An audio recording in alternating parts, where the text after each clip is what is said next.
Like for real. I'm just trying to start something. That's it. There's a running back. It'd be different. He'd be right there with me. All right, welcome to the Classic Game Watch presented by Coca-Cola. We already got a party here already. This is amazing. Kristen Balboni with quite a few members of this 03 team. We got Jake Delhomme, who will be here with me all night. We got Steve Smith, the man himself, Deshaun Foster, and Brenton Buckner. And we just had somebody else join us here, Mark Fields. Guys, we're starting this off with a bang. Jake, as this game kicks off, this 03 Rams-Panthers game, double overtime, what is it like to have all your guys right here as we start to watch this game? Well, I tell you what, it's I think I'm more giddy seeing their faces than to watch the opening kickoff and watch Rod Smart. I'm giggling just because it's Rod Smart, and I'm thinking of his antics in the locker room and in the weight room and in the shower. Yeah, then I'm thinking about Rod Smart, the football player. But it's great to see them all. And, this is 2004. Oh, my God, look at Jordan's picture. Wow. Ooh, okay. I apologize about that. Steve, you had hair. Hey, shut up. Oh, look at that. Steve with the baby face right there. Hey, it's this thing recording, Jake. Don't get cut out. You see, some things never change. And I'm watching this. I don't remember any of this. It's crazy. But anyway. The part you need to remember is at the end. Yeah, exactly right. But going back to this football team, it was just a wild ride. And Mark, listen, it started in training camp. So I'm the new guy there, and this team was a loaded defense. And this just was a young offensive football team. Steve was young. Nobody really – they knew him as the punt returner, like we talked about earlier, not the dynamic receiver yet. Deshaun was the rookie that had microfracture surgery, that he was all the rage. And then nobody ever really came back from microfracture. And then Sam Mills and Mark Fields, within a week, I think, both were diagnosed with cancer. So this was a gut punch to this football team. But just to see them around all season long, it kind of became magical, and it just keep building, and hope the others can build off of this and just talk about it. And then next thing you know, we look up, and here we are playing on January the 10th in St. Louis in the divisional round of the playoffs. What's the 10th to you, Jake? What's that? What's that day? At the 10th of January, just in case everybody knows, it is Make Keomatu's birthday. Yep. It is my birthday, and it's Deshaun Foster's birthday. Yep. So, yeah, wow. So that it definitely was a good day. But Mark was a member of the St. Louis Rams previous. And so, Mark, did you speak to us the night before this game and in Philly, or it was the Philly game? Yeah, okay. But I asked Steve before this. I wasn't sure. Oh my gosh, Steve Smith tried to throw a pass. What's up, Smitty? What's up? Hey, what's up? What's up, man? What's up, fellas? Look at you. You see my quarantine beard, fellas. Smoke, you like me, baby. I'm right there. Man. I'm out here in this Arizona desert, man. It's like 110. I'm not leaving. What's up, Jake? All good. I'm watching Steve Smith throw a pass, and I think Moose dropped it. Because if I remember correctly, he dropped it. Steve looked at me, and Steve was furious. And he looked at me like mad at me. I said, I didn't drop it. Moose dropped it. How do you think I'll feel if y'all drop one? And Steve said something like, well, how about all those dumb passes you threw me that I got to go up and try to go catch? So it fit in good. Now, Buck, going to this game, we all know they were the greatest show on turf. What was the whole mindset? Because they didn't do a whole lot this game. And our defense, we were pretty mean. We were pretty nasty. What was the mindset going into this game to stop all the speed that they had, especially on this turf? Well, our mindset was to be physical because Smitty know all our first year in Carolina, we wore some butt whippings from the St. Louis Rams, and they were rubbing in our face. But we knew now that we was well equipped. Because I remember going to Ricky Pro, and I was like, give me everything you know about this offense, what they like to do. what's their cadence and everything he did. And we just said, we're gonna put him in the phone booth. We're gonna put him in the phone booth and fight. Because we knew that they was overlooking us. Everybody was losing to Dallas the first round. Mm-hmm. And then when we got past that, it was like, well, it's gonna be the Rams and Philly in the NFC Championship game. We just knew if we got them in a fight early, we would put doubt. Because if you remember, it was this one woman in their end zone during our warm-up that was killing us, talking trash. Smitty, you remember that? Because after you scored, you ran right in front of her. She was like, we don't even know what we playing this warm-up game. We're going to beat y'all. We knew then that because we was a different breed. We fought each other in practice, but we'll fight anybody else together. Well, that was when they used to give that's when they used to give the mic to the fans during the half times.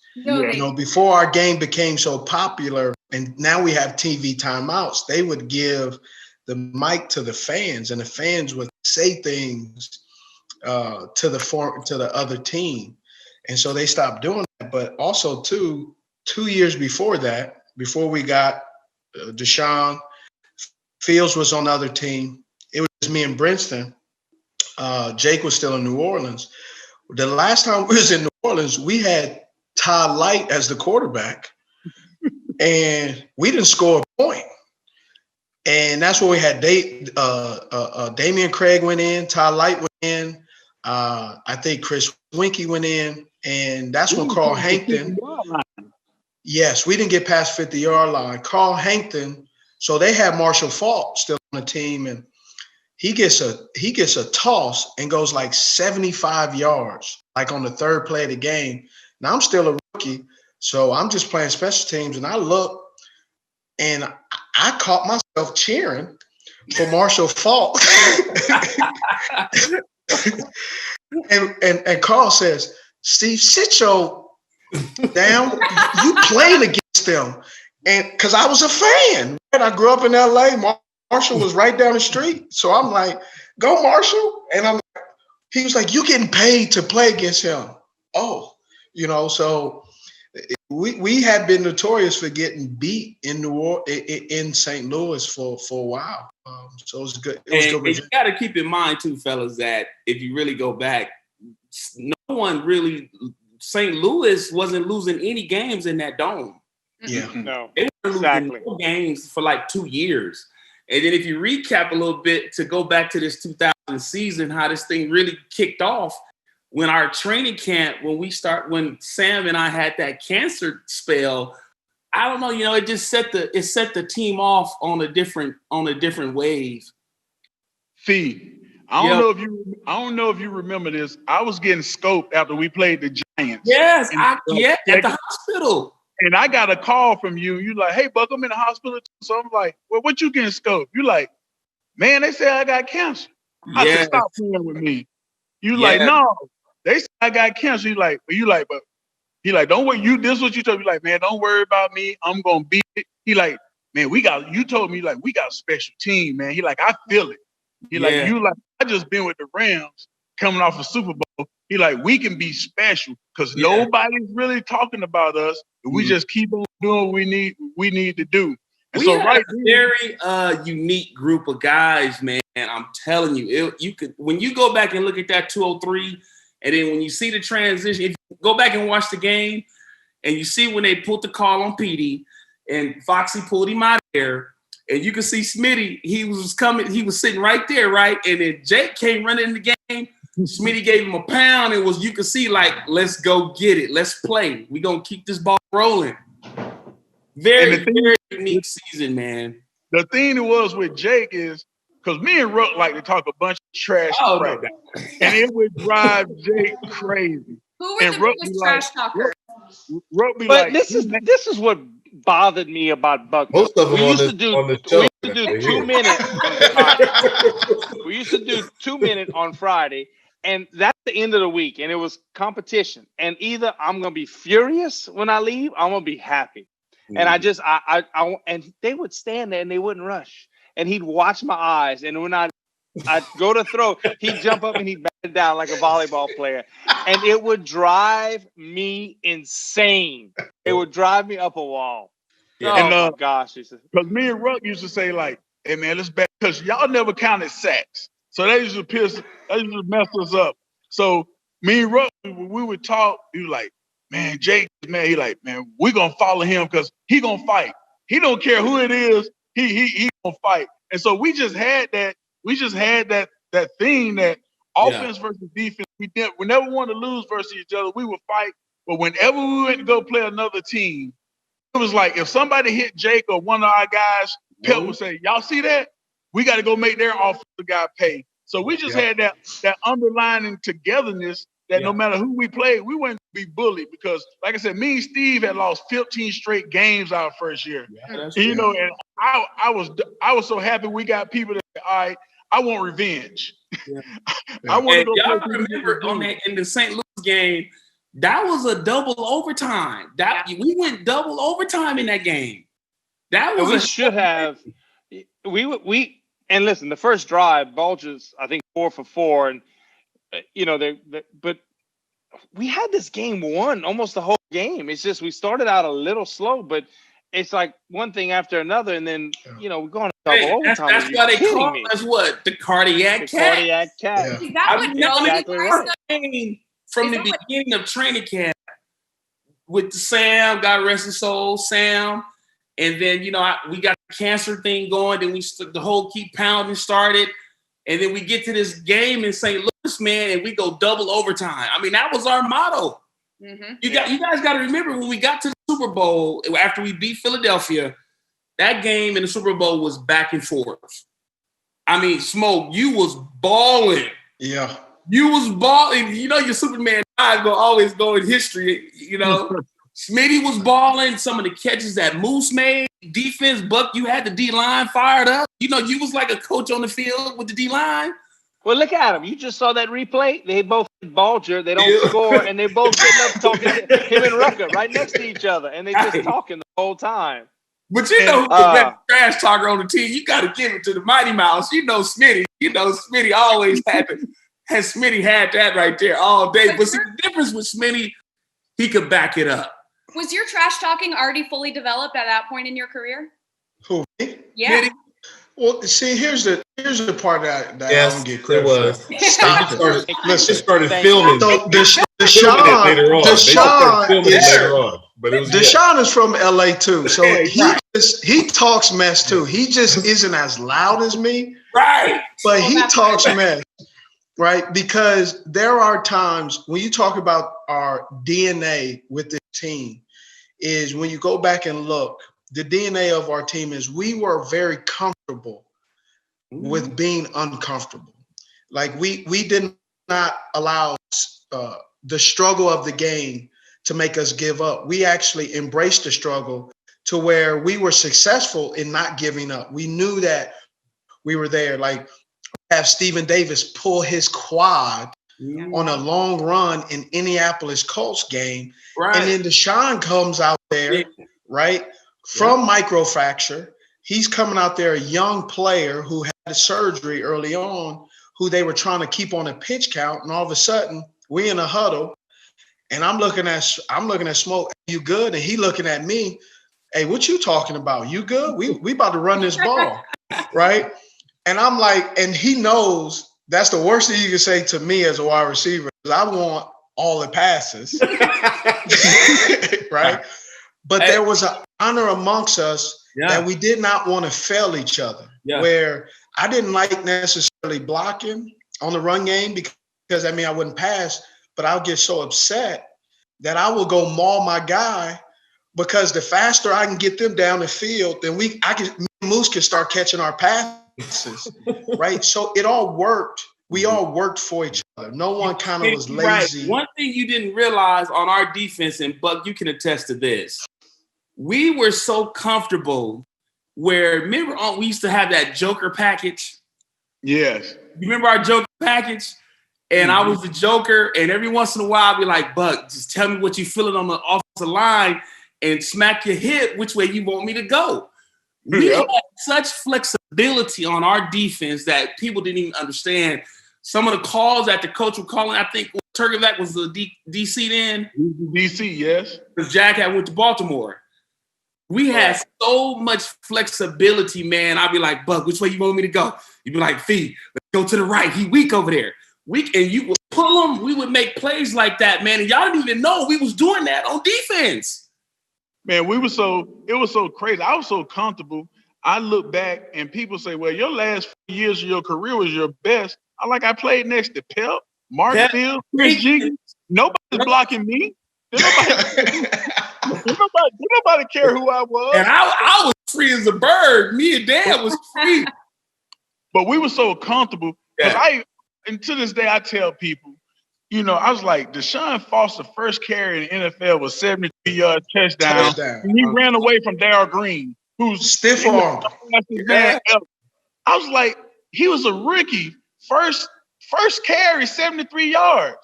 Yeah. I was like, man, and I think that was the beauty of our team. We all cheered for one another. Do that. We were competitive versus each other. But I love Steve becoming a wide receiver because I was there when he was a rookie and everybody just said, oh, you're just a special teams guy. And I remember me and you sitting in the team room, you like, if they think this is all I can do, I'll be the best one. And your first kickoff return is a touchdown. Yeah. like when we got Jake, I remember reading the book. They was like, well, the Saints just use him to throw bombs at the end of the game because he got a strong arm. But I'm just like, don't nobody know who he is. Yeah, they didn't know that. As this fiery leader. And it was like, man, these pieces are falling together. Yeah. You know what I mean? And like Steve said, we was comfortable being uncomfortable because Fox made us that way. Those first 2 training camps were the hardest training camp. Like, I'm in training camp now. This is like vacation. Right. What Fox took us through, he'll be in jail now in the NFL. Yeah. Hey, you know what, dude, Foxy, man? Foxy had a good understanding of the dynamics of his team. He really did, man. We had a hell of a team in 203, man, all the way to the Super Bowl, man. And we should have won that doggone game. We should have won. You remember when Foxy got mad at us so much because we were fighting in practice? Oh, yeah. He made us start practice all over. I heard about this. Like stretching. Yeah. Everything, right? Did you? And so he tried to guilt us.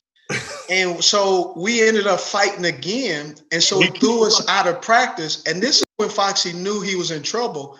We all walked out of practice was like, so would that mean we have to do that practice? But it was so text. You just got tired of people just touching you.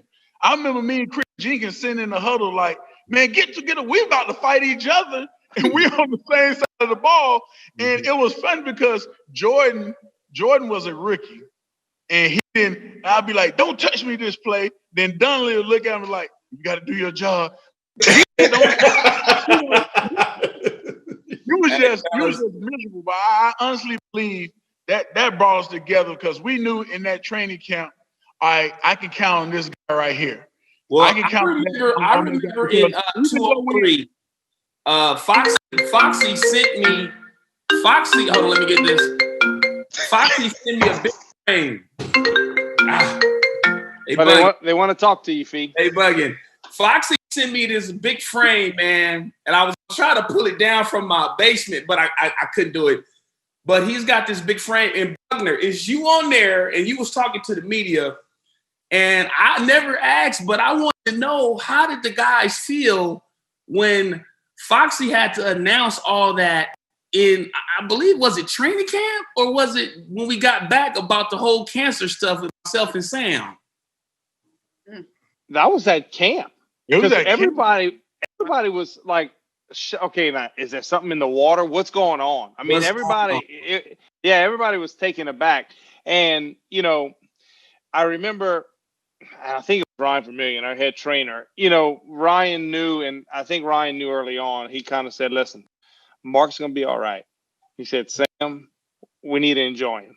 I mean, and so that was like, oh my gosh, Ryan, and then we just kept building on it.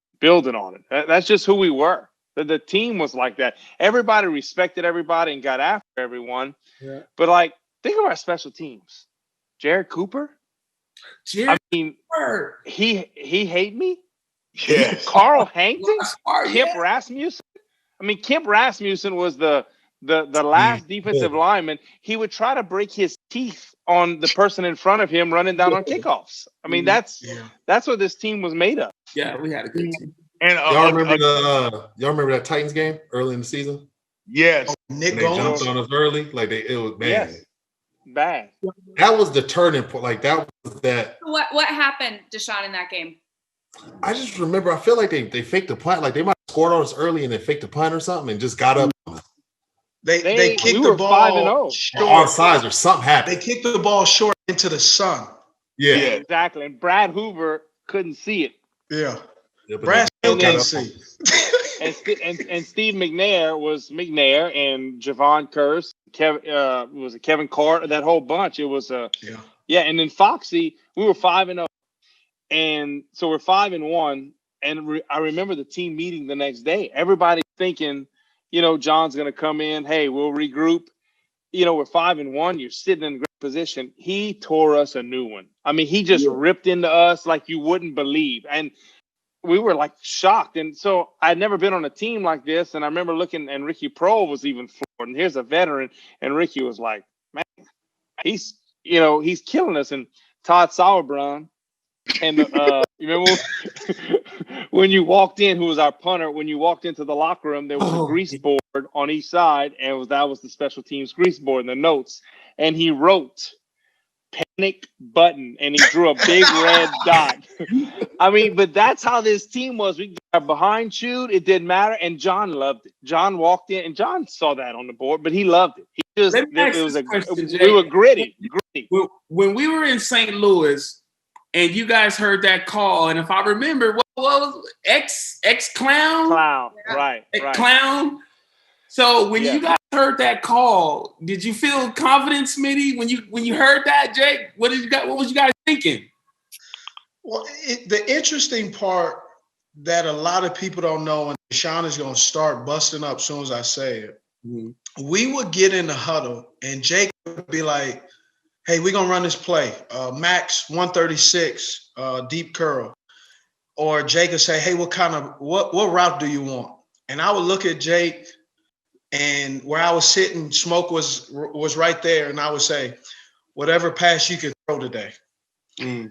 And it would literally, before we would leave the huddle, me and Jake would have an argument. Before we would leave the huddle, come to the conclusion, this is the route we're running. So when you heard X Clown, because you got to realize now, when we were in St. Louis, this was it. Like, this was double overtime. And when that call came in, X Clown, what was y'all feeling? Well, we ran it in practice that we could not complete it in practice. No, I ran a perfect route, and Jake missed me. Dan Henney, in typical Dan fashion, don't just call it in the game, Mike. Just call it in the game. They'll complete it. So we ran it early in the game, completed it. It's 3rd and long. We're going to complete it again. It's Tampa 2, Lovie Smith, wide safeties, Aeneas and Seahorn. And I had a perfect pocket. Didn't think it would go for, Smitty, a touchdown. When you caught that ball, Smitty, did you know you was gone, man? Did you know? No, I was hoping not to get blown up. That's all. Across the middle. And because earlier in the game, the reason I was wearing a visor is Travis Fisher, who was the corner from University of. So here's the backdrop. He was a corner from University of Central Florida, who they picked in the 3rd round. Mm-hmm. And when I was coming out of college into the draft, they, I believe, picked him instead of me, and they said they're going to pick a wide receiver. Mm. And so he was covering me, and he actually hit me in the eye trying to jam me. And so they had to put a visor on because he had kind of did the old Three Stooges move. Mm. And so, that's why I was actually wearing a visor, is he hit me in the eye. And so it was really just believing that we'll do it because of how much practice. Did you feel like I'm scoring this puppy right now? I caught it when I realized I didn't get hit, and I was like, I can't get caught because they will kill me if I get caught. They will be talking mess. Or Steven and Deshaun would always say, hey, thanks for getting me my touchdown. If I got caught, they would come in and run it in. What were you thinking when you seen Smitty running down the middle of the field? Oh, man, when he caught the ball, me, Pep, Ruck, everybody, we like touchdown. That's what I said. Yeah, you can see. Once you caught it, you can see. That was a touchdown. Oh, he's about to run right by him. Yeah, I did get it with my eye open, though. Was that Seahorn? Who was that? So I don't know who the corner was. It was, huh? Yeah, it was Seahorn. But when I did catch it, I did kind of hit that. Yeah. Like, make sure I'm good. Oh, I'm out. When Smitty got in his zone, half the team ran down. We had him there. Everybody I was running down the field, man. I was like, oh no, touch this. Jake, when did you know it was a touchdown? Well, look, you saw it, and they're not catching him. The first thing you do, where's the flag? They're holding, so you look around. Yeah. But I was showing it right now. But look at this lane I have to throw it. I mean, come on. Yeah. And then it's over. It's gone. Because this is cruise control. I mean, look at him. This is cruise control. They weren't catching him. So you look around, and then Geno James is even running. I mean, everybody's just running down. Geno. Yeah. And look at this. And pull it down a little bit more, Coach Skipper. Come on. You're almost in the shot. Where's he at? Come on. A little bit more. There you go. There you go. Thank you for joining us with this 03 game watch. And Steve, I know that you have to run at a certain point too. So yeah, I got to get going, guys. Skip, it's good to see you. Hey, Stevie, how you doing? How the family? Man, they doing good. I've been on there all day, and little Junior.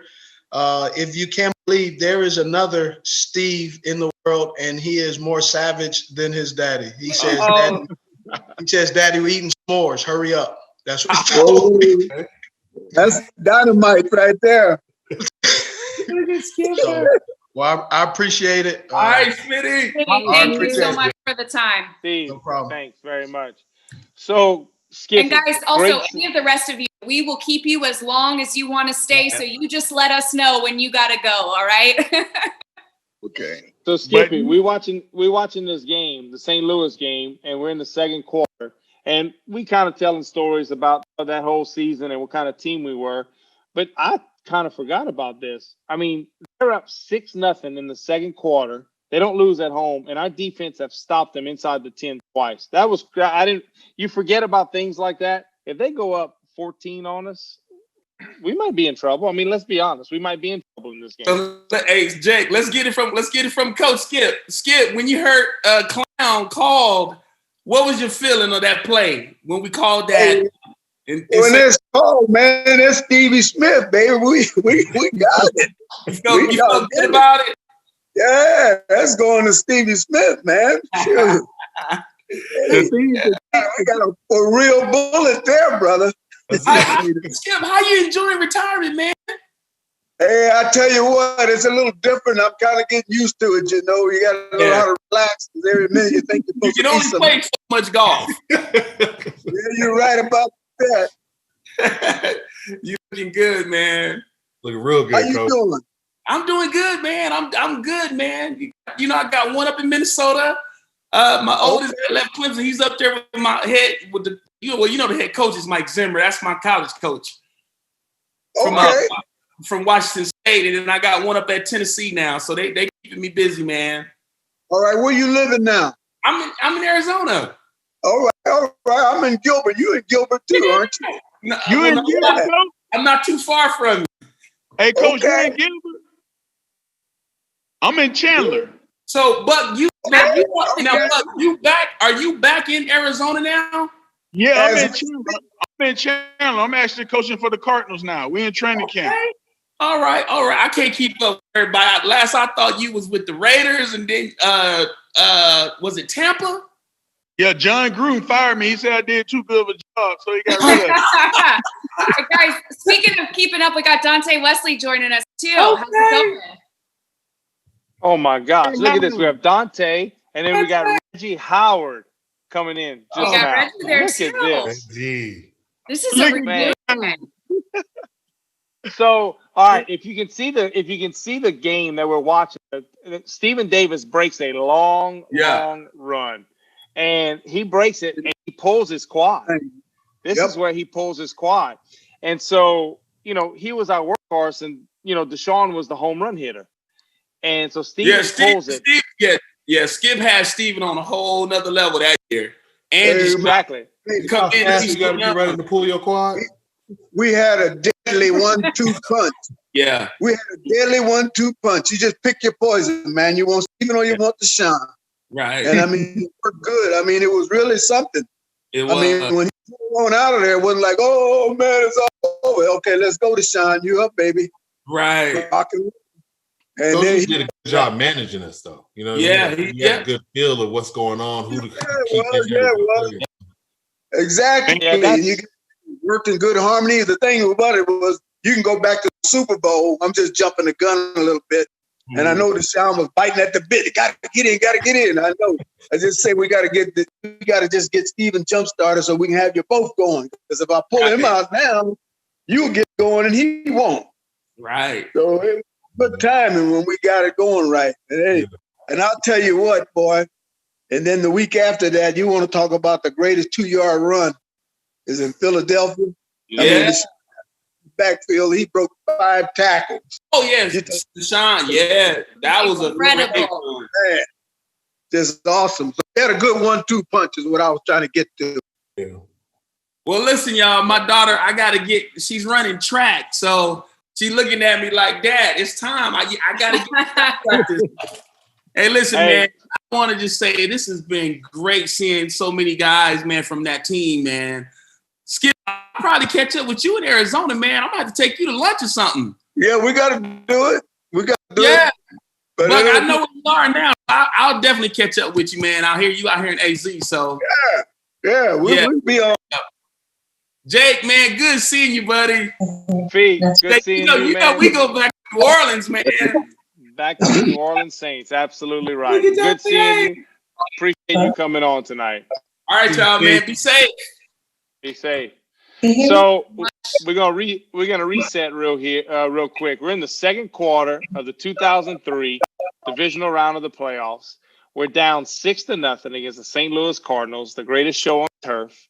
And we had Steve Smith on, we had Mark Fields come on, Coach Skip, Big Bucks on, Deshaun, and now we got Dante Wesley, and we have Reggie Howard. So we have on this particular game. This is 2 young pups now on this football team. Dante, was this your second year in the league or third? Yeah, this is my second year. And Reggie, this would have been your what? Your third or fourth? Yeah. You hadn't got that big contract yet. See, Reggie, we claimed Reggie in New Orleans. When I was on the Saints, Reggie was a rookie, and the Panthers might have cut him, and the Saints claimed him. So Reggie was with us, and he would actually play wide receiver on scout team for our defense because there's only 53 on the roster and the 5 practice squad. So we had Reggie, and sure enough, the Panthers claimed him back. They at some point during the season, and those Saints were very disappointed because they were trying to hide Reggie on that practice squad. But lo and behold, it worked out for him in the long run. But Buck talked about it earlier. This is the greatest show on turf. And how did you stop this football team? And that's what Buck said. We were just going to be extremely physical going against this team. Reggie, do you remember that? Do you recall that? Yeah, I remember. The game plan was simple, man. We knew that they were very talented, running the ball, passing the ball, blocking. Our whole thing was we weren't going to let them get the big plays on us in the passing game, and we were going to make Marshall Faulk run. We kind of knew at that time in his career he wanted to be more of a receiving running back and wanted to catch the ball out the backfield as opposed to running the ball up the middle. So honestly, that was kind of our game plan, was that we were going to allow him to run the ball and take away the passing game and punish them guys every time they touch the ball. And I think it was a good strategy for us. Well, and with this being the greatest show on turf, Dante, I'd love to know from you, there's so much, if you read about it and if you're watching this game on TV with the volume on, you can hear the crowd, and that crowd was on it. And those fans, fans of the greatest show on turf. Dante, do you remember it being really loud, or are you guys able to kind of block that stuff out? Dante, before you start anything, tell them about pregame. Just tell them. What happened? You know what? That was the first thing I thought about. So you got to tell us. You got to tell us what happened. So what happened was I really didn't have any turf shoes. That was really kind of like my first time playing on that actual AstroTurf. So I wore some regular Reebok Classics out on the field. I had no arch support. I had nothing. And so when I got out there in warm-ups, I twist my ankle, but I didn't want to tell coach, so I just went and made sure I just double tape my shoes up and it went Oh my gosh. Those are the stories that we can talk about the wins, the losses, but things like this, it just you can't make up. You know what? This is how crazy this game was. So we just score, and you know why we score? Because I fumbled, and Muhsin Muhammad, with those vice grips that he has that he calls hands, went in and stole the football. We ran a play here, and Coach Skip, you'll remember, this was just a fake dive pitch. So I'm either going to give the handoff to Brad Hoover, and it was red or black. And we just look, and I'd say red if I'm handing it off, and black, I'm pitching it. I mean, Deshaun can remember. That was it. And Leonard Little, it was a count. Well, Leonard Little was the end, and he had these go-go gadget arms that would just come to you. And so I said, listen, I'm going to fake it real quick, and I'm going to pause and let him come. Then I'm going to pitch it to Deshaun. Well, I went to pitch it, and those arms went, and I fumbled, and it's like, oh, my God. And the ball bounces, and sure enough, Muhsin Muhammad and those vice grips, touchdown, Carolina Panthers. So we had some good fortune go our way that day. Yeah. With this, oh, go ahead, Jake. Go ahead. No, you go ahead, Kristen. I'm sorry. I was just saying, you guys won all these overtime games this season. So you're at this point in the game right now, second quarter. How are you feeling? Are you guys feeling confident? I mean, you just scored there, but did you ever feel like, all right, we should win this? Or are you like, look, we're the Cardiac Cats. We've been in all these overtime games. We're going to take this one down to the wire. No, we actually before we went there, I remember Pep used to saying, "Hey man, it don't have to be close every week." Yes, Dan said that too. We're super talented. Now we actually super cocky at this time, but we worked hard. And we knew that we could play against anybody. Like it don't have to be, because I think we went up one time by 17 or 20 some points. And we was like, it don't have to be easy. It don't have to be hard. It can be easy. We can win this game. Because our whole thing was, like I said, once again, was nobody was respecting us. Yeah. I remember Coach Skip would say it all the time, because we were silly as a team. He was like, y'all gonna mess around, get your A kick, get serious. But he knew knew that it was part of our makeup, because Rod Smart drove him crazy. Shut up and turn the ball. Why you gotta wear all the stupid clothes? It was a part of our makeup, and like all they talked about all week was their wide receivers and how fast they were. And I remember Reggie, I remember Ricky Manning, Mike Minner, Dion, was like, we're gonna see if they can take a hit. Yeah. That's what they kept on saying. Let's see if they can. We know they fast. Let's see if they could take a hit.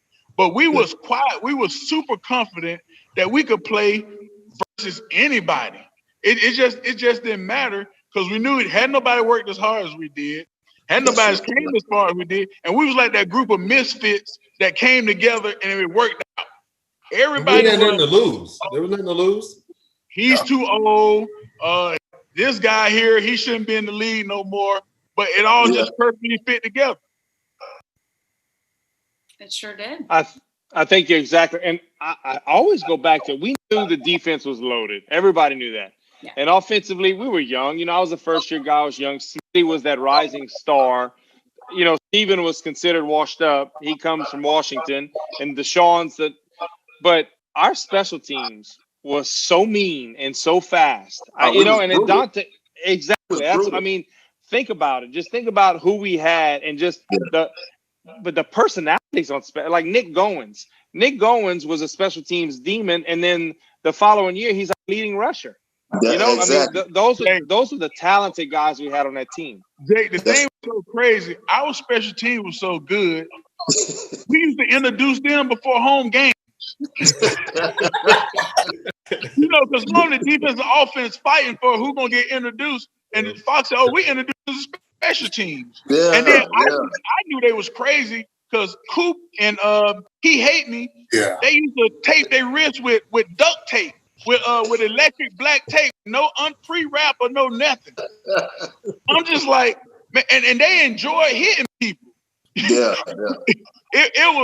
It was crazy. And they really got us going because we would all stand up for the kickoff like somebody's gonna get knocked out. Somebody's gonna get hit in the mouth. But those young guys, and for an older guy like me, they really kept me going because their energy was just was crazy. You know, people didn't understand. We wouldn't leave the locker room sometimes. Deshaun know this until 9 and 10 at night. We would be in there playing Madden. You know, we just played Madden all night, and then we'll be sitting there playing, and Roy Smart running that butt naked and sit on the couch talking about, I got next. I've heard a lot of this. Not wearing a lot of clothes. Listen, look at Jim Skipper. Jim Skipper is dying laughing because Rod Smart, I don't know if Rod Smart aged Skippy or kept him young. I'm not sure which. It might have aged something. It was always something. Always something. Yeah. He was a different cat now. He was a different cat. But the one he really got me, we got to the Deshaun will remember this. We're down in the Super Bowls. We're down there in Houston. It's the first meeting. So this guy, there's a box of Kleenex, and he's just running through them. I was like, hey, what's wrong with you? Settle down. He just, okay, it's a Super Bowl. I got to calm this guy down. Oh, man. That's crazy, man. Hey, Deshaun, I don't know if y'all remember this. We having a meeting before the Super Bowl. And, you know, he came in, he like, I'll grab anybody today. And Foxy walks into the meeting room. He picks Foxy on the ground. I told you I'd grab anybody. And he's trying to throw him around the room. It don't matter to me. It don't matter to me who he is. But That's crazy, man. It was funny, though. And Foxy knew how to laugh. He knew that was Rod Smart.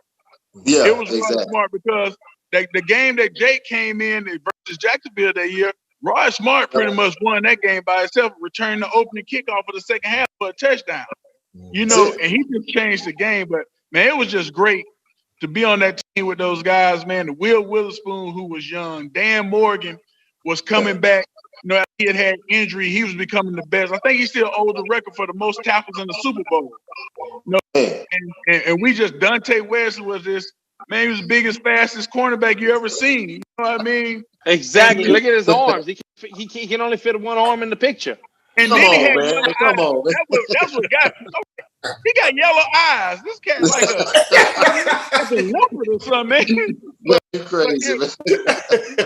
But think of some of the backups. The backup defensive lineman, Shane Burton. He's a mountain man. He was as big as a mountain. Al Wallace would come in. And then Greg Favors. And Greg Favors would run down on special teams. We were just had this loaded bunch. Reggie, how difficult was it going against the fastest team on turf and going against those guys? Because listen, they were really good. I don't want to say they were good. They were really good, borderline great, the St. Louis receiving corps. Yeah, like Buck said, man, we just came in and we had a game plan. We was gonna keep everything in front of us and be physical. And I think having that chip on our shoulder, because we got there, man, they act like they had already won the game.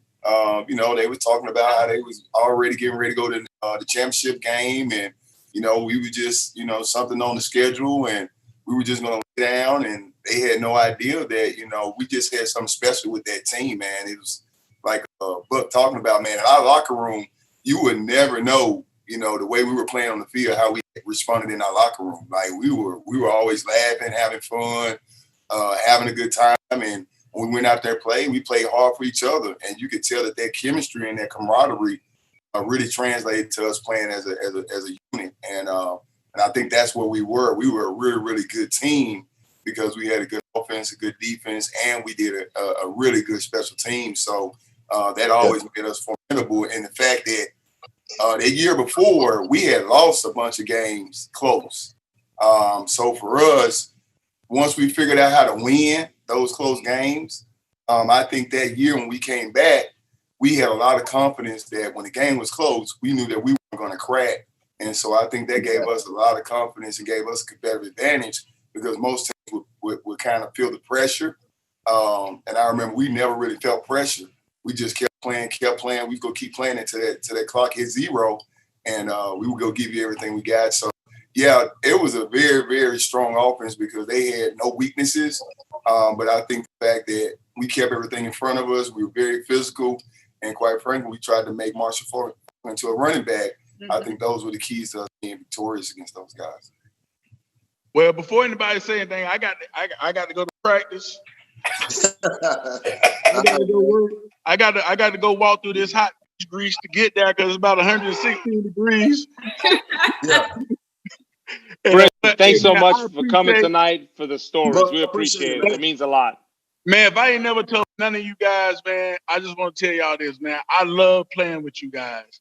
You know, we got our ups and downs, you know, but man, y'all guys made my career because I was at the end of my career. But y'all made it worth it. Y'all are my family. You know, my wife keeps up with y'all wives. You know, Deshaun actually recruited my son and everything. And I just love seeing everybody. You know, me and Dante Wesley, his wife, we compete cooking on the internet. You know what I mean? You're right. We was a true family. You know, a lot of teams say they speak family, but when you're done playing, nobody speaks to one another. But whenever time I see anybody from that era, that team, it's like we know each other. It's like we've just left practice. But I wanted to tell y'all, man, I love all of y'all, man. Constantly praying for y'all. And, man, I just hope. I know there'll never be another group of cardiac cats. You know what I mean? You know, they could build all the new stadiums, get all the new owners they want to. But that franchise is on our back. We built that and set the standard the way it is. But I appreciate everything, man. Peace. Thank you for taking me. Thank you, man. Take care, Buck.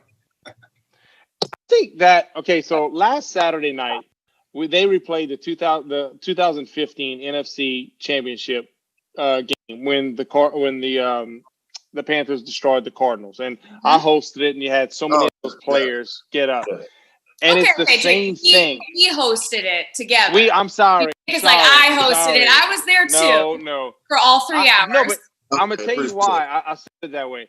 I was so jealous that I listened to the stories and I thought it was great, but I wasn't a part of it. When you're not in that locker room.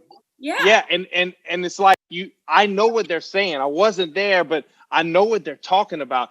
You know, Charles Tillman came up there, and y'all gonna know this exactly. Charles Tillman, the first thing they started talking about was he said, look, I'm the veteran. I just get there and we go to prayer right before our game. And I'm next to Thomas Davis, and everybody started laughing. He goes, and he grabbed, and he starts hollering, saying the prayer, and he goes, "Oh my gosh, what's going on?" And then that was my introduction, and it just brought me back to that locker room. But listening to the guys that we've had so far that are on now, and the ones that are coming up, it's the other stories that you hear. I mean, you hear Skippy talk about Rod Smart. Deshaun almost chokes. He's laughing so much. I mean, Dante's shoes. I mean, the first thing they remember 17 years later is about Dante's shoes in pregame. You know, I mean, like those are the things that just kind of resonate with me and keeps it so, I don't know, so real, I guess you can say.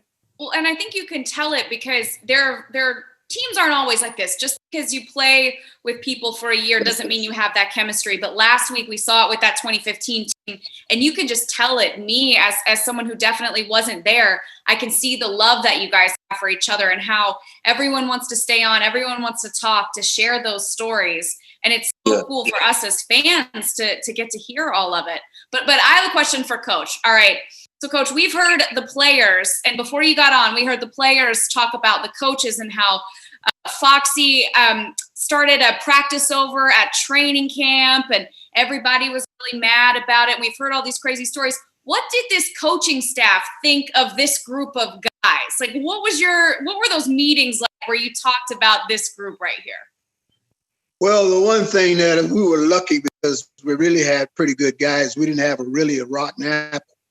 So when you got a good group of guys, then you can just add an ability with it, and then you got something going because now you got a good core. And when we jumped off, when we start getting on a winning streak, it got to the feeling where, hey, we're going to win every game. We got it going like that to where we thought they would win every game. I mean, even right down to the Super Bowl, at this very moment as I'm speaking, we didn't lose the game. We just ran out of time. I mean, momentum had swung so fast on us. And then what got us off, unfortunately, we kicked the ball out of bounds and they completed a pass and they were in field goal range. But we were on a roll. Boom, boom, boom, boom. We had it going. Momentum was with us. And then all of a sudden, game's over. So I just still in that feeling of, hey, we're going to get them. We just get the ball back. We're going to beat these guys. Absolutely. And Kevin Donnelly has joined us. I think his audio is muted right now, but we're going to have him join in just a second. And Jake, I don't know if Kevin can hear us right now, so we might have to wait until he can. Okay, he's on. Okay. I'm ready to roll. I'm so happy right now. Kevin Donnelly. Okay, listen. So we've had a bunch of guests, and I'm going to get to it. But this is the second quarter, and we run Deshaun Foster. He bounces it, and we get a first down, but then something happens on this play. Oh, this is ticky-tack right here. This is the worst call. So this is a holding call, and I'm leading up to something. So I know what you're leading up to, bro. Was a backside A-gap runner. Steven would kind of set up his body, and he'd come backside A-gap. That was Steven. Deshaun was this brilliant dancing deer. He could bounce and go. Well, Steven's out, so Deshaun's in the game now. So Donnelly gets a holding call. All right, and then this is the next play. This happens. I think there's a flag on St. Louis. So yeah. So my penalty gets erased. So that's a clean slate. First down. So here's the next play where it's going to be coming up, and I don't know if we could have timed this any better for you coming on, but it's coming up. But Kevin, we had Steve Smith earlier. We had Brinston Buckner. Mark Fields came on, and then you see Dante, Deshaun, Reggie Howard, and Hubba Jim Skipper is still on here right now. So we're having a great time telling stories. Kristen is the star of the show as always. You see Kristen? You like that? All right. Kevin Donnelly. Here we go again. Deshaun. Terrible call. Okay, listen. You don't have the volume up, but old Mike Carey, the referee, like if I ever see him walking around an airport or an Applebee's or wherever it is, like I got a boat. Look at this guy. He called a flagrant face mask. I barely touched the guy's face mask. Did you get fined for it? No, I didn't. I don't know. This was kind of back before there's a lot of fines. Like you could get away with stuff back in the day. So like literally, Kevin is almost having a meltdown. I remember this like yesterday. And watch, we can see it here. Well, you can't. I mean, you kind of go off the screen. See, it didn't happen. Didn't happen. So no, I did. I got a little bit of it. I should have, but I didn't think it was a flagrant. Back in the day, they had the 5-yard and the 15. Right. And he gave me the major face mask, 65. So this is right before, and I remember. This Kevin is where I snapped. I snapped right here, and I'm like, Kevin, get over it. It's just don't worry about it. And sure enough, so we have another play. Yeah. If this, it's just, you're not supposed to throw guys down and come on, another penalty. 3. It's like a movie. Like it's like what was that? Breakfast Club. You want another one? You want another Saturday? Yes. So I kept racking up penalties. Almost having a meltdown. So we steal some yardage back on the 3rd and long, and I believe John comes up and we steal some yardage back, and John comes up. We might run it. Yeah, I'm watching the thing. So we run it, and then John knocks it. So Kevin is he's beside himself. So he's in the locker room at half, and he hasn't come down. And I said, Kevin, relax. And I said, listen, I lied to him. I said, listen, Steven is a different runner than Deshaun. He keeps everything inside, so you blocking from inside out. Deshaun's bouncing it. You have the right feet. You're there. He's bouncing it, but you have your guy beat so bad, it looks like a hole. You're not really holding. And he looks at me, and I kid you not, he goes, you really think so? I said, yes. I'm telling you, that's it. He goes, okay, good. And he went back into his locker. It was like a kid that you were trying to convince, trust me, it's okay. You can go out and play again. He was devastated. I remember Jim Skipper probably, Mike Mazur was the offensive line coach, God rest his soul, was one of my favorite human beings. And he's trying to calm me down. We don't need to be holding guys. Everybody calm down out there. And it's like he's talking to the whole offense. I mean, it's directed exactly towards me. And the only thing I'm getting fired up again, and Jim kind of tried to talk me down, but I just remember, all you guys are on this call. I remember Jerry Simmons had some kind of drinks and potions lined up on a table, and I'm just so mad. I just grabbed one of those drinks and choked it down, and must have had about 50 milligrams of caffeine or whatever putting those things in. Because, I just channeled all that anger after that. No more penalties. This was, I don't know if anyone's ever had 3 penalties in 4 plays in the NFL. And we got a field goal out of it. And I'm glad we won. I would, Kristen, I would not have been allowed back in town. This could have been a totally different deal if we didn't win this game. Well, Kevin, I have to share something with you. So obviously this game was double overtime. I think the run time on the original game was something like 4.5 hours, and we are rewatching this in 3 hours. We're going to go from 8 to 11. And they were getting the file in, so they had to pick some parts to cut. And I actually heard that there was a question about whether they should cut out your 3 penalties. And ultimately, they left it in. And they told me after the fact, and I said, well, thank goodness that you did, because we got finished with our 2015 rewatch last Saturday night. And we said, okay, we're doing this 03 one. And Jake goes, hold on. We got to have Kevin Donnelly because I got to talk to him about these 3 penalties. So you almost skated. But someone somewhere made that decision to leave those in, and then you pop on, and that's the first thing that we see. I apologize. No, I don't. You know what? We won this game, and it got us a trip to Philly, and we won that game and got to the Super Bowl. So I can look back now. It's all good. It's all good. I'm good. I'm over it. I guess I'm trying to fight it too much. I'm not really over it, am I? Well, you're over it. And you know why it's okay? Because the following week we go to Philly, and, we know about the cold weather. We jump on him. McNabb gets hurt. Deshaun makes the run that he runs over the whole town and scores. Exactly. But when I think Ricky Manning had at this 3rd interception, we knew, we were going kneel down to go to the Super Bowl. I remember grabbing my helmet, going in the huddle, and there's nothing better than to call 6 tight diamond kneel to victory. It's the greatest play in history of football. And it was even better was that Jim Skipper, I have it down pat. Jim Skipper would always look at me before I'd go out, and he'd always put that headset like this. And he'd always give me that look, hey, tight diamond. To victory. He just would have it. He had it down pat, and he'd always look at me, and I knew I needed to look at him. But Kevin's in the huddle. Exactly. Exactly. Skippy was in charge of the play clock, but Kevin in the huddle. We're going to kneel down to go to the Super Bowl, and he has an emotional moment, and he just he's crying because you're going to the show. In his 13th year, and he probably knew I'm hanging it up. He probably knew that going into it.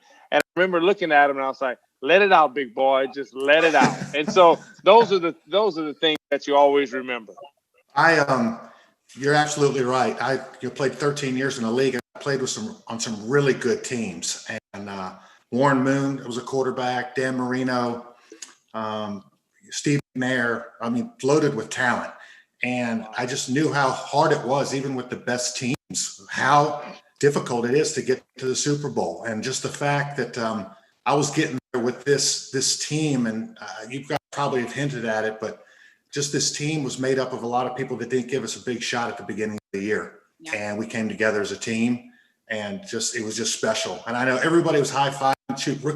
The rookie Jordan Gross he's loving life, 8th pick in the draft, got that money in the bank, nearly over his rookie year, going to the Super Bowl, the first go-around for him. And, for me, it was kind of tough. Oh, look who joined the party. My dear friend. Tell Stussy to unmute himself, please. Look, And guys, we just want to say, like I've said before, we'll keep you here all night. So whenever anybody needs to go, I gotta go. It's been real. Sean, thank you so much. Hey, Sean, good to see you, man. Coach, great to see you. But one thing I wanted to say, I'm coaching because of this man right here. You know, hey, that's real. And all his son also coached me in college. So, you know, I've been in the skipper family for a while, but I'm coaching football because of men like this that was able to mentor me and teach me the game. So thanks, Coach. Hey, good to see you, Deshaun. I know you jumped all on me when I called you and told you look like Taco. See, look at he said I look like Taco, the big dude for the Celtics. Come on, Taco Fall? Taco Fall? Hey, that's when you know you have a special relationship. Right? Oh my God. But it's good seeing you guys. Stussy. All right, man. Good job, man. Bud. Yeah. All right, Kevin. Good to see you too. All right, Reggie. Feel mad about when you beat us when we came out there, but whatever, man. I'm over that. All right, later, guys. All right, be done. Bye. All right. So we welcome Todd Stussy in, the great left tackle of the Cardiac Cats. And I tell you what, Stuss, we're having a great time. We started, we're right before the half as we're going in and out of the game. It's mostly the stories and talking about the team. Smitty was on earlier. Princeton Buckner was on. Mark Fields came on. Mm-hmm. What a pleasant surprise having Mark come on. Deshaun just left. We still have Reggie. We still have Dante, Coach Skipper, Kevin, and now you. So excited to have you on with us. We're watching the game some. We're telling more stories. I don't think we're telling lies, but we're just talking about how special of a team this 03 Panther football team was. Absolutely. It was neat. It seemed like it was yesterday, and then again, it seems like it was forever ago. But when I first started looking at the screen with the video, it's I get a little thrown off because I played for both those teams. So the Rams was recent. So at first I was like looking for myself at left tackle. I'm like, that's not me. It's a little bit, but I did Orlando, and actually my son ran into Orlando at the car wash like 2 days ago. So he's still here in St. Louis. But anyways, it's great being on with you guys. It's great to see you. It's been too long. Doink. Definitely so. Go ahead, Doink. So, Doink, you look like you're ready. Can you hear me okay? Listen. Yes, sir. We just got through that series of plays where I had a bunch of penalties in the Rams game. I had 3 penalties in 4 plays. And that dome was so loud that you could not hear a thing. And after some of these penalties, you know, the crowd's just screaming and yelling. And we're in the huddle, and you hear this holding number 5, holding number 5. And I know it's on me. But Stussy just chimes in. He's like, I'm sorry, guys. Like, that penalty's on me. It's not going to happen again. And I just let him take the hit because I had already had 2. And I was like, I don't need a 3rd. My teammates are going to kill me for this thing. But Todd was infamous for going back. And, you know, it didn't matter if we got back at 3 in the morning. He was going to watch the TV copy or get up early the next morning, watch the TV copy. He comes in, all espressoed up. He had been drinking coffee, I think, all morning for our meeting. We'd get in there. And he's cussing me up one side or the other because he knew I let him take the hit on that holding call. Everybody in the huddle was like, come on, Stussy, keep your hands inside. What are you doing? You're killing us. We're not going to score. But what could I do, man? Hey. What could I do? I mean, Doink, I know you remember this. I jumped off sides one time and up in Washington, if I remember right. And the guy, the 3 technique, basically plowed Doink. And did he blow out your knee? I'm trying to remember. What was it?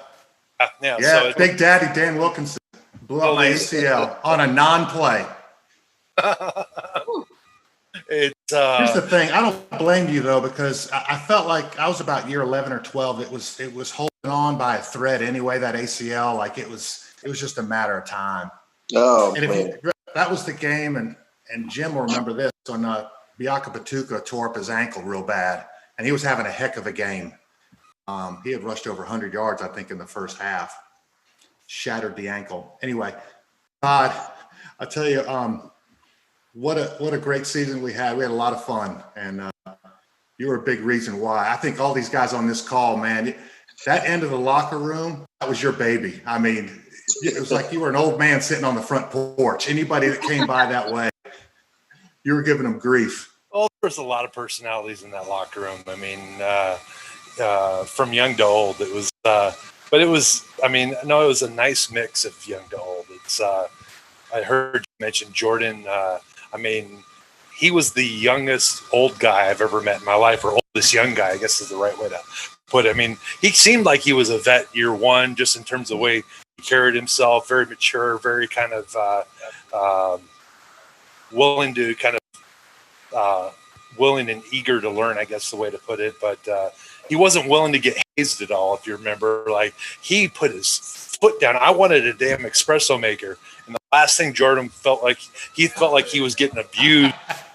I washed cars between double-day practices my rookie year in Minnesota. I'm cramping up as I'm trying to use the power washer in one of those self-service. Had a $100 espresso machine. It was unbelievable. Hey, I had to play next to him, and he knew his stuff. He was a smart player. He learned quickly. I thought I'd have to spoon feed him a little bit, but he stepped right in. He was, like you said, wise beyond his years, and he let most things. I mean, he would take our crazy orders for our burritos. I mean, the big guys. We had to get our food all the time, and people are asking for all kinds of crazy stuff. He always got it right, but yeah, he put his foot down on the machine. Man, he had enough. I'm not buying you this expensive coffee machine. It's probably because he knew how I got when I got really caffeined up. It's he was doing it for his sake. Well, and there were a lot of pranks going on this team too, right? I heard the one when you guys did the 03 reunion. I see Reggie laughing, so I'm gonna have to ask about that. But I heard the shampoo thing between Jake and Kevin, right? Shower caddy shampoo thing. The shower caddy, and Stussy was very Todd loved something on Saturday morning, like we'd string together a little bit of money, and he'd always make somebody on the practice squad, especially Lewis Williams or somebody else, and there was some challenge. So they had these giant oversized grocery carts that they put them in the grocery carts, and they had like a jousting, and they would push and they would joust each other, little things like that. Maybe going through, probably shouldn't be doing these things, but when you walked out to practice and you had to cross over the little bridge, and when it was pouring down rain one day and it was flooding, and I think Lewis Williams had to cross underneath it. So the whole team's waiting to see if he'd come out on the other side. This was like a big bridge that was like underneath the bridge. But my favorite, there's two favorites that I had. Was one, the first dare, which was telling Lewis that the tarps in the turf field, like they had tarps in those big metal kind of long drums that you'd see they unroll on like baseball stadiums, like if there was a rain delay. And we convinced Lewis for, I think, $500 to start crawling through that. And we did that. Roll it, but it was only supposed to be like me and Kevin and Mitchell, but the entire team pitched in, and I remember that. I looking like Shawshank Redemption. But Lewis was always a nice payday for sure. But my favorite was by far the Troy Aikman skit. That was a classic. Well, can we share that one? Yeah, we had Troy Aikman was calling the game the week we were playing, and I'm not sure. I think it was playoff time, and it was before the Philadelphia. And Lewis was a huge fan of Troy Aikman, and he mentioned something about, man, if I could just take a snap for Troy Aikman, that my dream come true. And so we got Troy in on it and said, look, we're going to try and convince this guy to go ask you to take a snap. And we just ask, if you can be in on it. And we got Lewis all jacked up because we made him first he goes over there to ask, and he was so nervous. Todd, I kept thinking he was going to back down for sure. But he finally gets the courage up, and he's like, Mr. Aikman, it would sure be my honor if I could take a snap with you. And Aikman's like, well, I'm not going under center. We'll do it shotgun. But then we told Lewis he had to put his helmet on. He put his gloves on. He's in his stance, and he's calling out the mic in the locker room. I got the whole thing on film. I'll have to put it on Twitter one day. And see Kevin, can you send me that? Can you send me that film? Because I tell my son that story. Yeah. Hey, that was so funny, man. I got 90 minutes of awesomeness from that year. So I'll connect with you. Yeah, and I'll get it to you. Okay. All right. Worth the memories. It was fun. I think what made that so special is that y'all were just, building Lewis up, and he was like pacing at practice. And Skippy doesn't know this is going on. I mean, we're supposed to be practicing on a Friday, and everybody's hurrying up to pull the money together so Aikman can take a snap from Lewis. And Lewis is nervous. He's not sure. So I had to talk to Troy about it. I said, hey, you got to go along with me. And he just looked at me. He said, what? I said, come walk through the locker room. I said, a young kid's going to come ask you to do something. I said, it won't be bad. And Troy was like, what? I said, just trust me. You got to trust me. I said, it won't be something bad. And Troy didn't know what it was. And so he's walking through, and Lewis went, Mr. Aikman, and Troy turned so red because he was so embarrassed. And that's what I think I enjoyed more than anything. Troy, Hall of Famer's embarrassed because he's in on this prank, and he knows what a locker room's like, but he doesn't know many of these guys. And Stussy made Lewis go get his helmet, buckle up his helmet, put a mouthpiece in, and call out the Mike linebacker and snap the ball to Troy. It's basically like Troy was kind of reluctantly, okay, go ahead whenever you're ready. And then Lewis kind of got underneath, and he's like, no, get down to his stance. But then he's like, no, I got to go get my helmet on. That way it'll really be real. And then, my favorite, though, was when Troy was kind of just waiting to take the snap, and then Lewis, barked out, 54, Mike 54, really loud, like he was out. And Troy, backed up, okay, I'm done with whatever the heck is going on. Crazy, it was priceless. It definitely was. Get this. I got to talk to Stussy about the game against Tampa that year when we had him at home and we had it comfortably in our hands. I mean, we had this game fully under control, and they had the old mic man in the stadium, and dude gets the microphone and starts talking garbage to the Tampa Bay line. Hey, Sapp. Hey, Simeon Rice. You guys aren't getting a sniff today. We shut you out. I mean, that was a bad scene, bro. Oh, no, it was. It was just kind of waking up the beast. And literally no sooner did that guy come off the Jumbotron, first two plays, sack, Simeon Rice. It was just and exactly really right. And time, but after the fact, I'm thinking about it, that guy was on an apology tour on the local radio channels and stuff. No, he wasn't. Really? Yes, he was. It was hilarious because he was what's the Cubs guy that wound up grabbing the ball from for one play? Bartman. It's Bartman. Yeah, the Cubs guy. It was Carolina Panthers version of Bartman. This guy felt he basically destroyed our season. And so, and Stussy hated the guy so much that for years he was like, if I ever find out the name of that guy or where he lives, I'm going to hunt him down.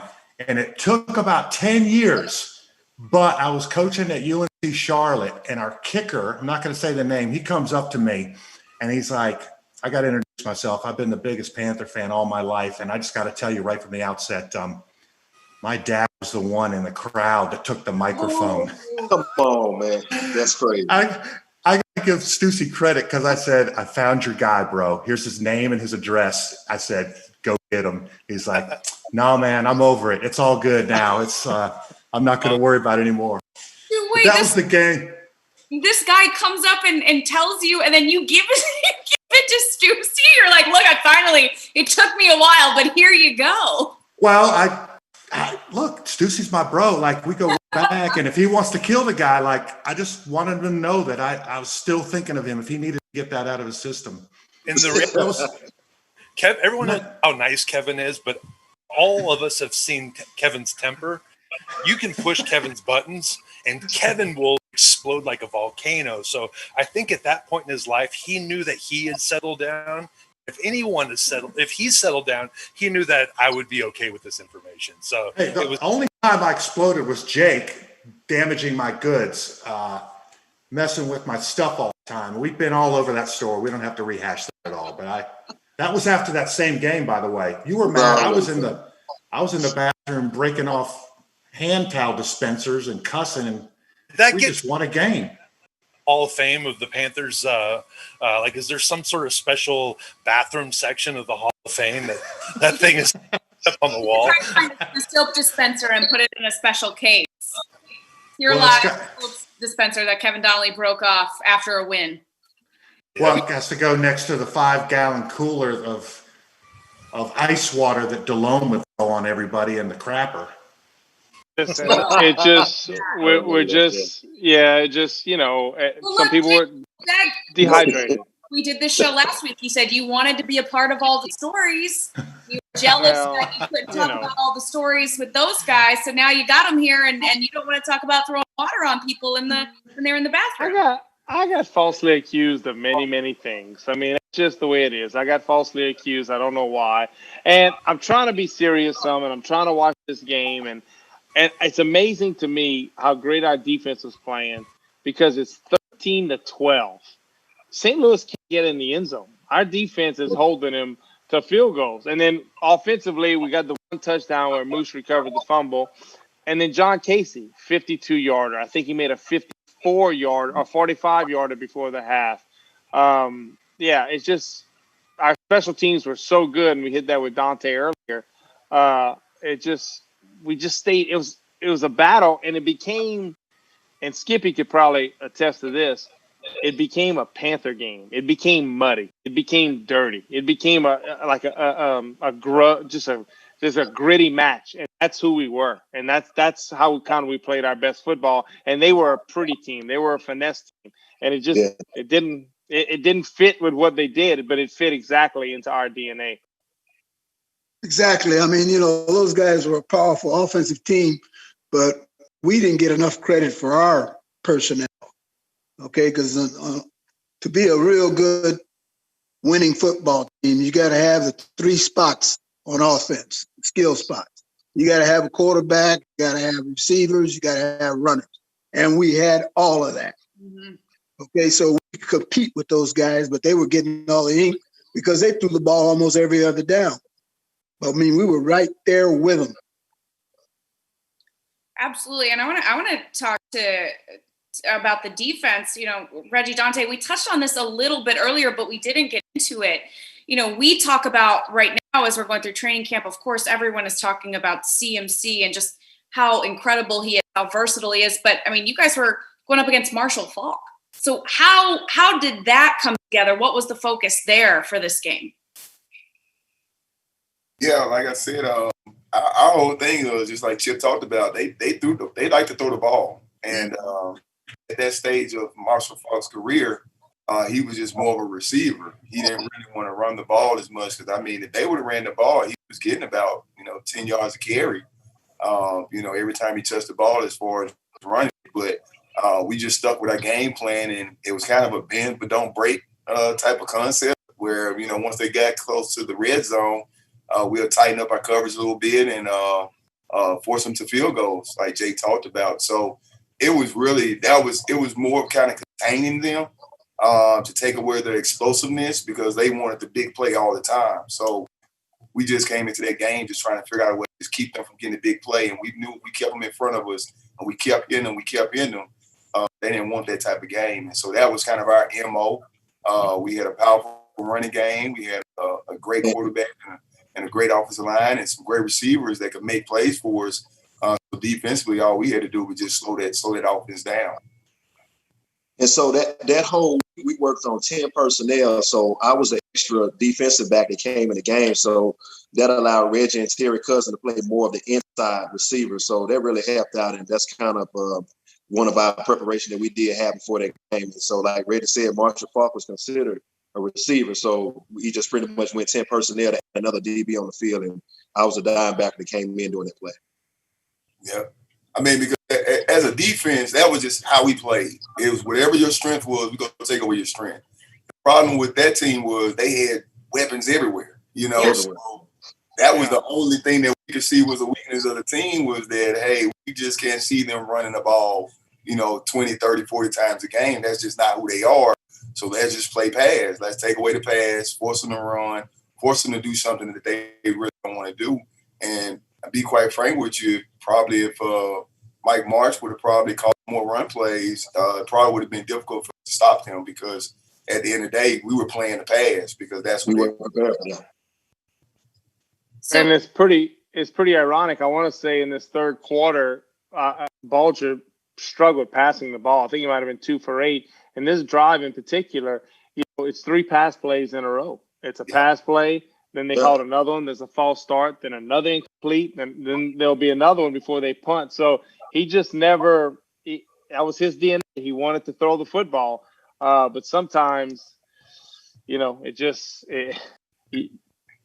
the ball sometimes, Well, it's, Coach Fox said before this game, he was like, there's 2 styles of going into this game. There's the team, what we do, run the ball and play great defense, and they got their style. It's all lights, camera, action, scoring, getting points, heading downfield, playing fast and furious, and getting what they think can win a football game. It's like at the end of the day, believe me, this thing, when it gets down to the final thing, our style of play was going to win out. And I didn't start believing it until, we got into the second half because that defense, you kept thinking there'd be a time where it would break, but we got some breaks too. I know you see that drop there. That's a nice. You got to have some of those now. It's all not just about the talent on the field. You got to get some breaks, as we all know. But as this thing went on and it got to 2 overtimes, I was like, Coach Fox, man, he's a prophet. Like he was telling me exactly how it is. This game was going to come down to running the ball and controlling it and playing great defense. And sure enough, got that win in the 6th quarter of play. Yeah. You're so right because you're used to seeing the big play. And I understand they just missed it, but they didn't have any during the game. And when you don't have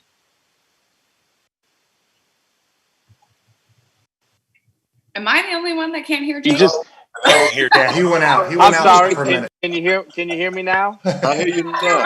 You're back. Well, you knew I was talking because my hands were like this. You got to start that one over again. Okay, what I was saying was that they struggled so much because it was muddy. It didn't have any of those beautiful plays you're used to seeing. That 20-yard dig. Lost him again. He was rolling too. He was rolling. I think Jake ran out of his word count on Zoom. Like I think how there's a minute. Don't start. What? Mark Bulger back for 06 and 07 when I was with the Rams, and he's very streaky. I mean, he gets a chance to get in rhythm. It can snowball.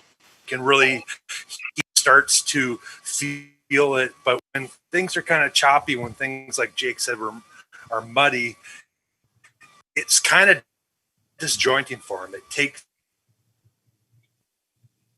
Looks like we mixed in some blitzes. We were oh boy. It's not just me, boys. We weren't given the same package all the time. It's them settle in, and he doesn't even know. Yeah. Jay, I'm gonna have to get ready and run, man. I appreciate you guys giving me a chance to get on here. Thank you guys so much, and we got to do this some other time, man. This is fun. You got it. Thanks so much. I appreciate it, Dante. Great seeing you. You look as young as always and as buff as always. We appreciate any of you guys. If any one of you got to get off, please. We understand. Reggie, Kevin, Stussy, man. Kevin, make sure you give me that that audio that you have of back during that time. I want to see that. I'll reach out to you. Yeah, we'll get it hooked up to you. I'm sad you're leaving because I actually had pinned your video. I liked it the biggest on the screen because you got them eyes, man, those beautiful eyes. Come on, man. Don't stop. All right, man. Hey, y'all take it easy, man. I appreciate it, man. All right, Thank you. Okay, all right, okay. Oh, man. I mean, I feel like it's like you guys haven't spent any time apart. It's so much fun to get to be a fly on the wall for all of this. No, it certainly does. And, watching here, losing – our blueprint was come right at you and run power. And power is just just kind of mano-a-mano run play. We're just going to hit you and we're just going to pound you and go right at you. And then we lose our power guy, Stephen Davis. And so Deshaun comes in and, like Coach Skip would always say, you got to be ready. You never know when you're going to be called upon. And Deshaun comes in and I'm watching him just same thing, slice and dice. Look, Nick Goen, same thing, 10-yard gain right up the middle. That's the players we had. You go from a star special teamer to, all right, I'm the backup running back right now. Nick, we need you in the game. Okay, I'm going in. Like, nobody ever panicked with this football team. Everybody knew there were multiple in the positions that they could play, and they weren't just pigeonholed. And like I'm watching Chris Mangum. Chris Mangum was a tight end, and we had Brad Hoover strain a hamstring on a Friday at the end of practice, short yardage goal line, and for Hoover to get hurt, he was hurt. It was something wrong. And Chris Mangum just said, hey, Coach, I'll play fullback this week. Don't worry about it. Don't change the game plan. And Jermaine Wiggins started tight end. I mean, that's how this team was. It was just interchangeable parts. Absolutely incredible. All right, I got to ask you guys a question. So since the time Coach has been on this call, we've had players come and go. And right now, none of you were in his room. I mean, we have offensive line, we got a quarterback, we got defense right here. But every time someone sees Coach, I mean, it is just like, Coach, how are you been? I mean, Deshaun told us that he's the reason that he started coaching. What is it that makes Coach Skipper someone that everybody loves? I'll say Coach Skip was a gentleman and a respectful coach that you didn't want to let down.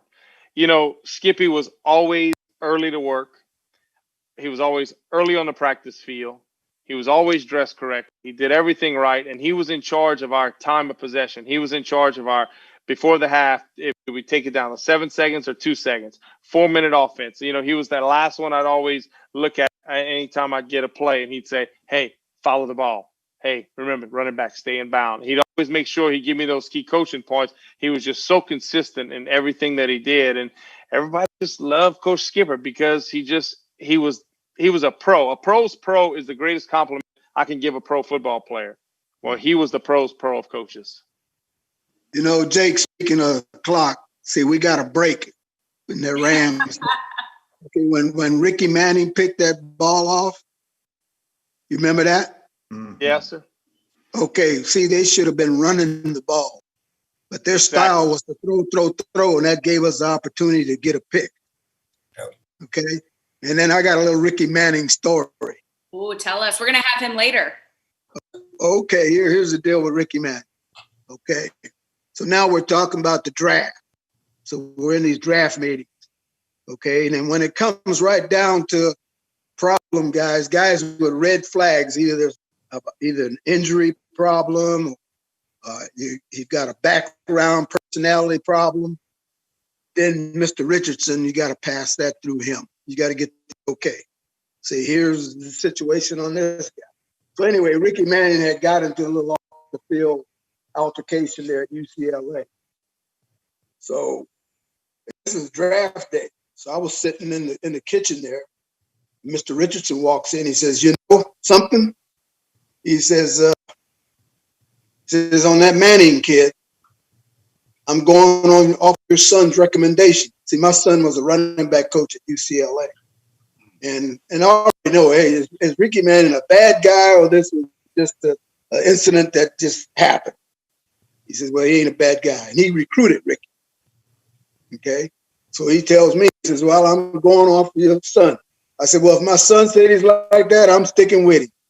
And Ricky got 3 picks in that game.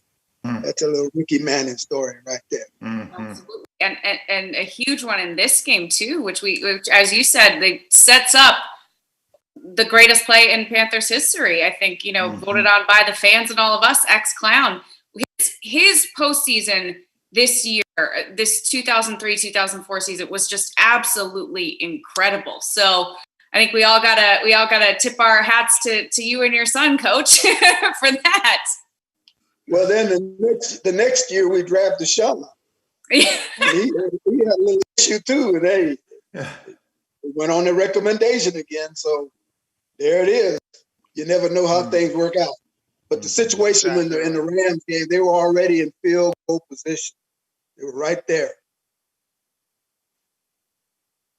Well, guys, I'm gonna hop off now. I see Al Wallace is getting ready to join you guys, and look forward to hearing your stories. But thanks for having me on. I had a great time, and Coach Skipper, great seeing you. Yes, sir. Great seeing you. Take care. Kev. Appreciate you hopping on. All right. As we welcome Al Wallace on. Al, welcome to the 2000 and it's actually January of 2004, but the 2003 team, the Cardiac Cats. We're watching the St. Louis Rams game, and Kristen Balboni is the host, along with myself, who's helping her. I'm just here to listen to the stories. That's all. And so we've had a great lineup tonight. Steve Smith was on early on, Brinston Buckner, Mark Fields, Deshaun Foster, Dante Wesley, Kevin Donnelly. We have Reggie Howard, who's still on with us, Coach Jim Skipper, and Todd Stussy. So we've hit a little bit of everybody on this football team. And one of the main themes that we talked about when Brinston was on early is that we're playing in the Edward Jones Dome, loud. It wasn't field turf. It was regular AstroTurf, and it was hard and it was fast. And that's exactly what the Rams wanted it to be. They wanted it to be a fast, just a fast playing field, and we wanted to make it ugly. In the words of Foxy, we wanted to bring them to our style of play. And that's exactly what I think our defense did. We're just finishing. We're almost wrapping up the third quarter, and we're up 16-12. And for St. Louis only to have 12, you knew it was going in our favor. For us to have 16, that was a Carolina football game. You knew that. And so that's what we kind of hit most of the game. We've talked about stories, the personalities, the special teamers, but just your vantage point on preparing for this game and how tough it was going into this game with the greatest show on turf. And how did you guys prepare and do such a great job just to keep them at bay most of the game? I mean, it was exciting. I think, again, thank you all for having me on here. I'm glad you kind of put me in between Kevin Donnelly and Mark Fields, so I have an opportunity to talk here. So I really appreciate that. Those two guys can go. Those guys can go. But for us on the defensive side, man, we just wanted to make it ugly. I think, everyone's touched on that a lot. These guys were quick. That turf, they didn't lose. They were fast. It's a reason why they were coined the greatest show on turf. And what we wanted to do was just drag them through the mud. The uglier we could make this game, the dirtier we could muck up their offense. We thought we had a fighting chance. We had done it all season. We knew that if we hung around long enough, we were going to give you and Steve and Moose and those guys an opportunity to hit a home run. And man, did you guys ever hit one after 5 quarters? But we really appreciated that. But it was a tough battle. We knew what we were facing. Future Hall of Famers. We just wanted to go out there, make it ugly, make it tough, and somehow we knew we would come out on top. And we got to welcome Mike Rucker here too, as we're talking about, as Al has given us his perspective on the game. Mike, welcome into the conversation. We're so happy to have you here. Yeah, good to be here. Great company. It certainly is. We, Ruck, I just told Al, I gave the lineup of who was on earlier. Smitty was on, Brinston Buckner, Mark Fields, Deshaun Foster. You got Coach Skipper on, Reggie Howard, Dante Wesley just checked out. Same with Kevin Donnelly, Stussy's on. But we were laughing. Buckner was telling stories earlier. And, the defense liked to run their mouth. And Mike Rucker was one of the biggest trash talkers that never cursed. I will give him that. Rucker was a very G-rated trash talker. But my God, he didn't shut up. What's a G-rated trash talk that's effective? There was no. I mean, listen, you'll hear some language sometimes, but there was never any cursing with Rucker. It was just strictly, and some of it now can tell you this. It was so third grade some of it. I mean, like it was, and just we were playing one time. We were getting destroyed by Green Bay one time, and they ran a play, and it's the fourth quarter. We're getting beat by 20, and Rucker makes the play, and they have a 2-yard loss, and Rucker gets up and he goes, "That's right. That's right. That's film study. That is film study. That's spending all week in the film room." And we're like, Ruck, we're getting destroyed, man. Yeah. Let's just go back. But that was Rucker. And Buckner would talk about how they used to want to get me aggravated at practice because I was a whiny baby. There's no doubt about it. But they wouldn't rush when we go Panther on Panther 2 minutes. They would not rush the quarterback, and they would just stand. And right whenever I go to throw, they jump up in volleyball and bat the ball down. And they would laugh and they would You giggle. guys didn't count the sacks in practice on Friday. Oh, that's right. You guys weren't counting Here them. we go. So we might That as is well. so true. Jake, that is true. It never ends. It never ends. You had Danny Crossman, who was paid by the defense to put the ball on the wrong place all the time to give the defense everything. I mean, come on. Come on, Stussy. Back me up a little bit here, Stussy. Back me up, Stuss. I'm just Stussy. it's like, I mean, seriously, you're counting sacks in Friday practice? So It's why like- You have to find a way to get through practice. You have to find a way to get through 9-on-7. And so talking trash and just finding a way to engage was part of it. Yeah, but no, at practice is the idea. No, one thing I learned later in life is like if everything you're doing in practice is trying to optimize that play, you're not really giving yourself to kind of work on your technique. I mean, sometimes I would hard set because I needed to work on hard setting, even if it maybe gave my inside exposed on Fridays. And so I wouldn't do that necessarily on Thursdays or Wednesdays, but on Fridays, that was a chance for me to kind of work on some things that this is something that I need to work on for my, to be ready on Sunday. So, you know what? You got me more times than, that is right. You're exactly right. And I did get a chance to play against you a couple times when I was on a different team. And I was actually happy that I got a chance to play guard that week when we came back up to play the Panthers in 2005 because I knew Big Sleepy, I could talk him down. I didn't want to face your mouth at all. It's just you're going to get me angry. So look, my favorite Mike Rucker story, and I don't know if Ruck will remember this, but I can't remember who we're playing. I feel like it's a big game, but he's talking so much trash in pregame. He has himself going so bad during pregame. We do the national anthem. We're getting ready to get out there, coin toss. All right, defense is up. If he breaks down, he's like, somebody find RV. I can't breathe. And I got a start out of it because Ruck just talked himself into a frenzy. Can't even breathe, was talking so much trash in pregame that he was just out of it, just exhausted. I don't know what happened to him, but he's calling for Ryan Vermillion because he needs some help. It was Denver. It was the altitude, I think. it was. I'm sure exactly what's the altitude. My favorite Todd Stussy story, though. Todd was the latter part of his career when he was in Carolina. And so he would tell me if we had 65 plays in a game, he would tell me at least half the plays, hey, step up. Hey, step up. I mean, if ever there was a pass, hey, remember, step up. Because as a left tackle, you don't want your quarterback to drift back to 8 yards and 9 yards. And as a defensive end, you're praying that quarterback just drifts back. That's because right. The tackle is set for a certain area. I remember one time Stussy was during the game. I think we called 96 power. Ready, break. Stussy looked at me, hey, step up. I was like, dude, we're running power. We're not even passing the ball. But it was so ingrained in Todd. It was always, hey, remember, step up. And when we were on the plane rides back home, he'd always come up to me. And we had a lot of fun plane rides that year because we won. And he'd say, hey, great job stepping up. So Stussy, I always remember as, please step up. Just please step up. Jake was coach.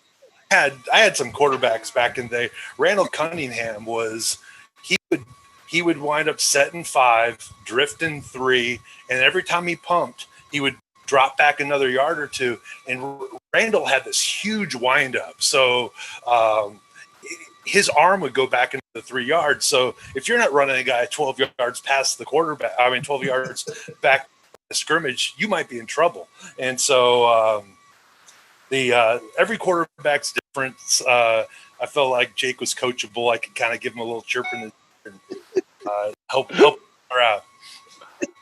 What I want to know, so with you guys talking about Mike and his trash talk, all right, so we had Steve Smith on earlier, and Deshaun Foster, and, they were talking about Steve trash talking, and I said, well, was your trash talking fully developed, at that young of an age? And he said, well, look, Deshaun was just as big of a trash talker as I was. He was just quieter about it. So what I want to know from this group here, who were the biggest trash talkers on this team? Because it sounds like there were quite a few of you.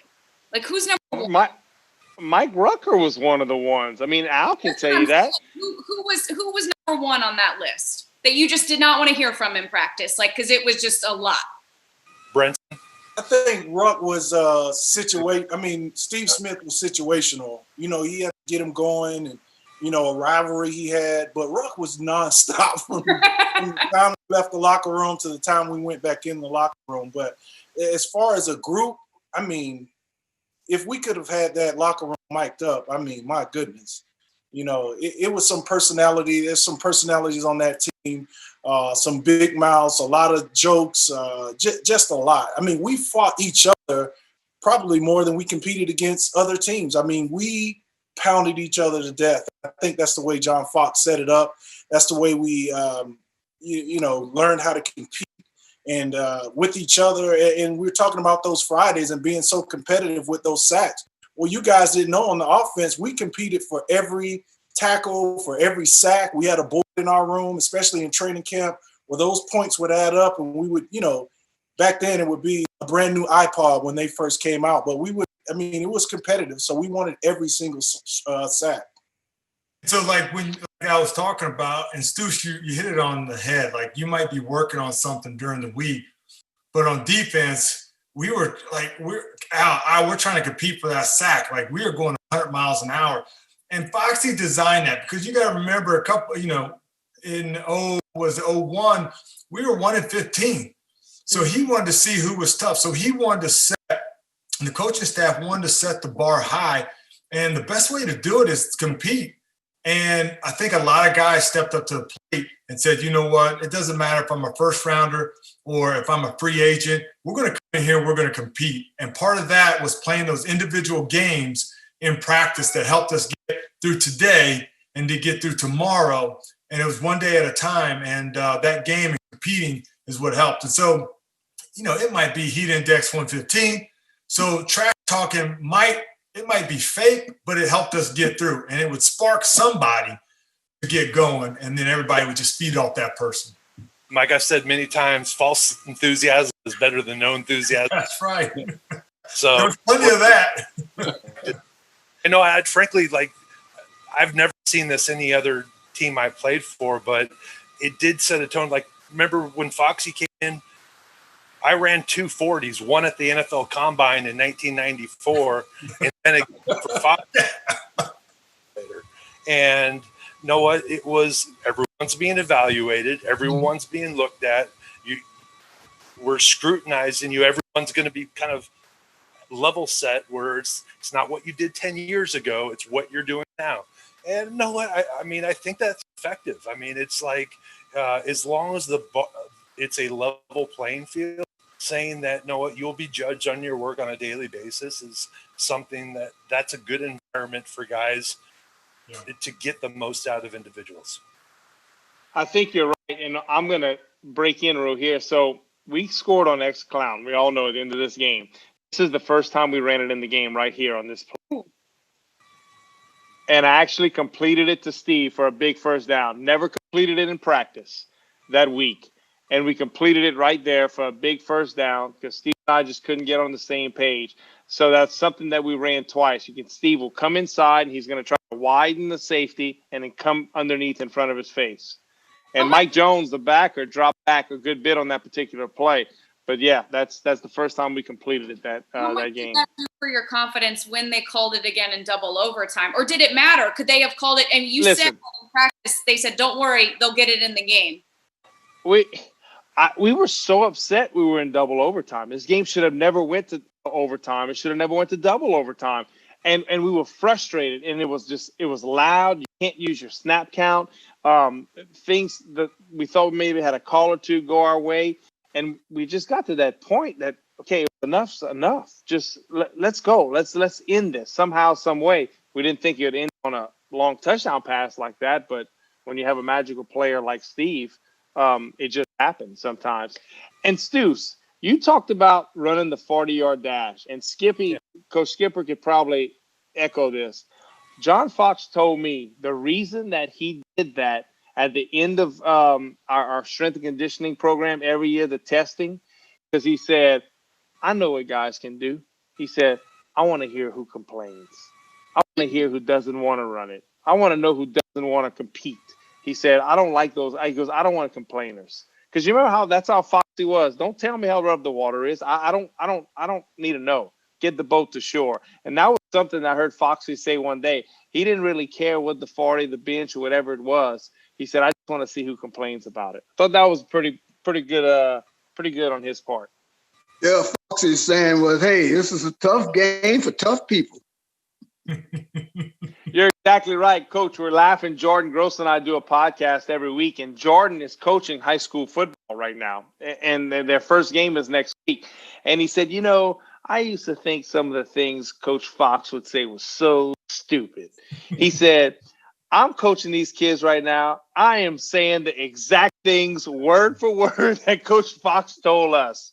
It is what it is. If it was this easy, anybody could do it. He said, I'm just doing this over and over again. And I stopped myself in my mind. I'm like, oh my gosh, I am John Fox. It was pretty funny to hear Jordan talk about it. I do the same thing with my kids. I do the same stuff with the kids, and they're like, Dad, we're not playing football anymore.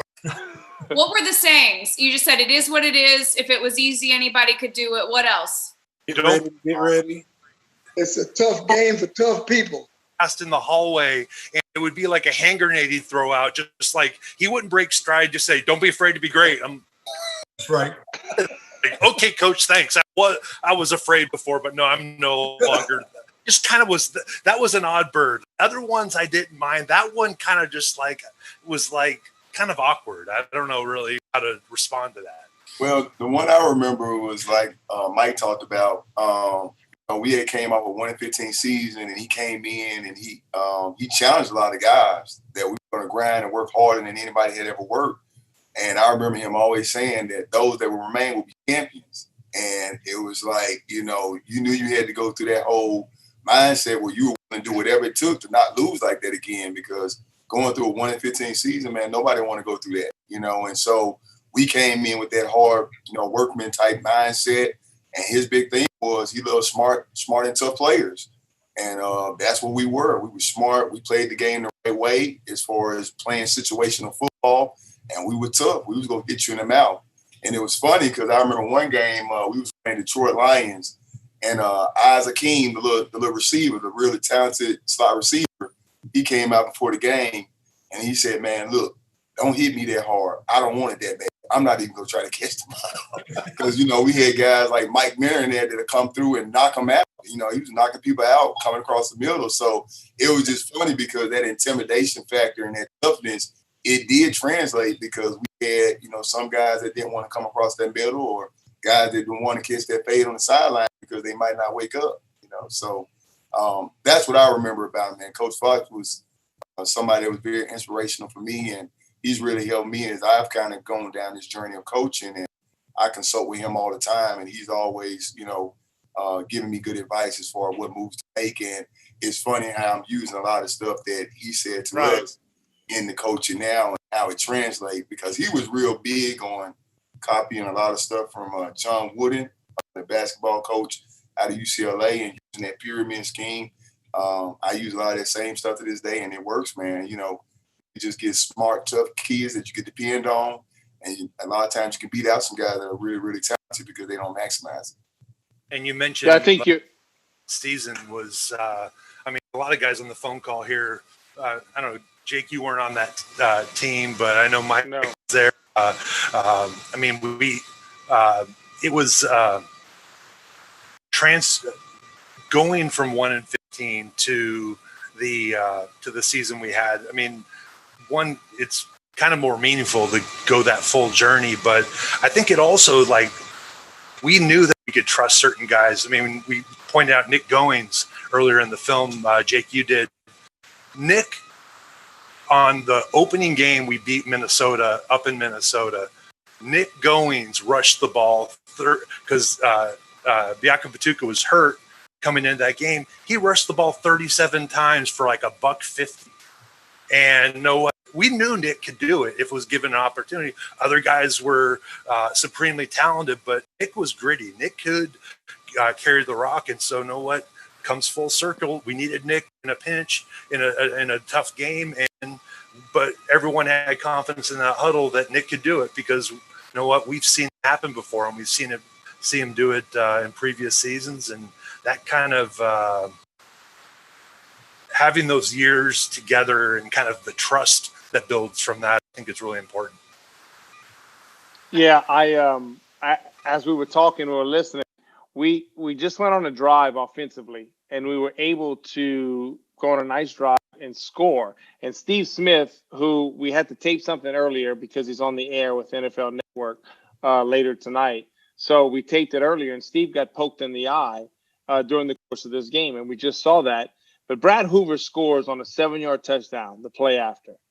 And if you see how our team reacted by Hoover scoring, everybody jumped on him. And then the sidelines, because those are the unsung heroes. Those are the guys that never got enough credit. And we had so many of those on that team that's what just it just added another piece of that puzzle.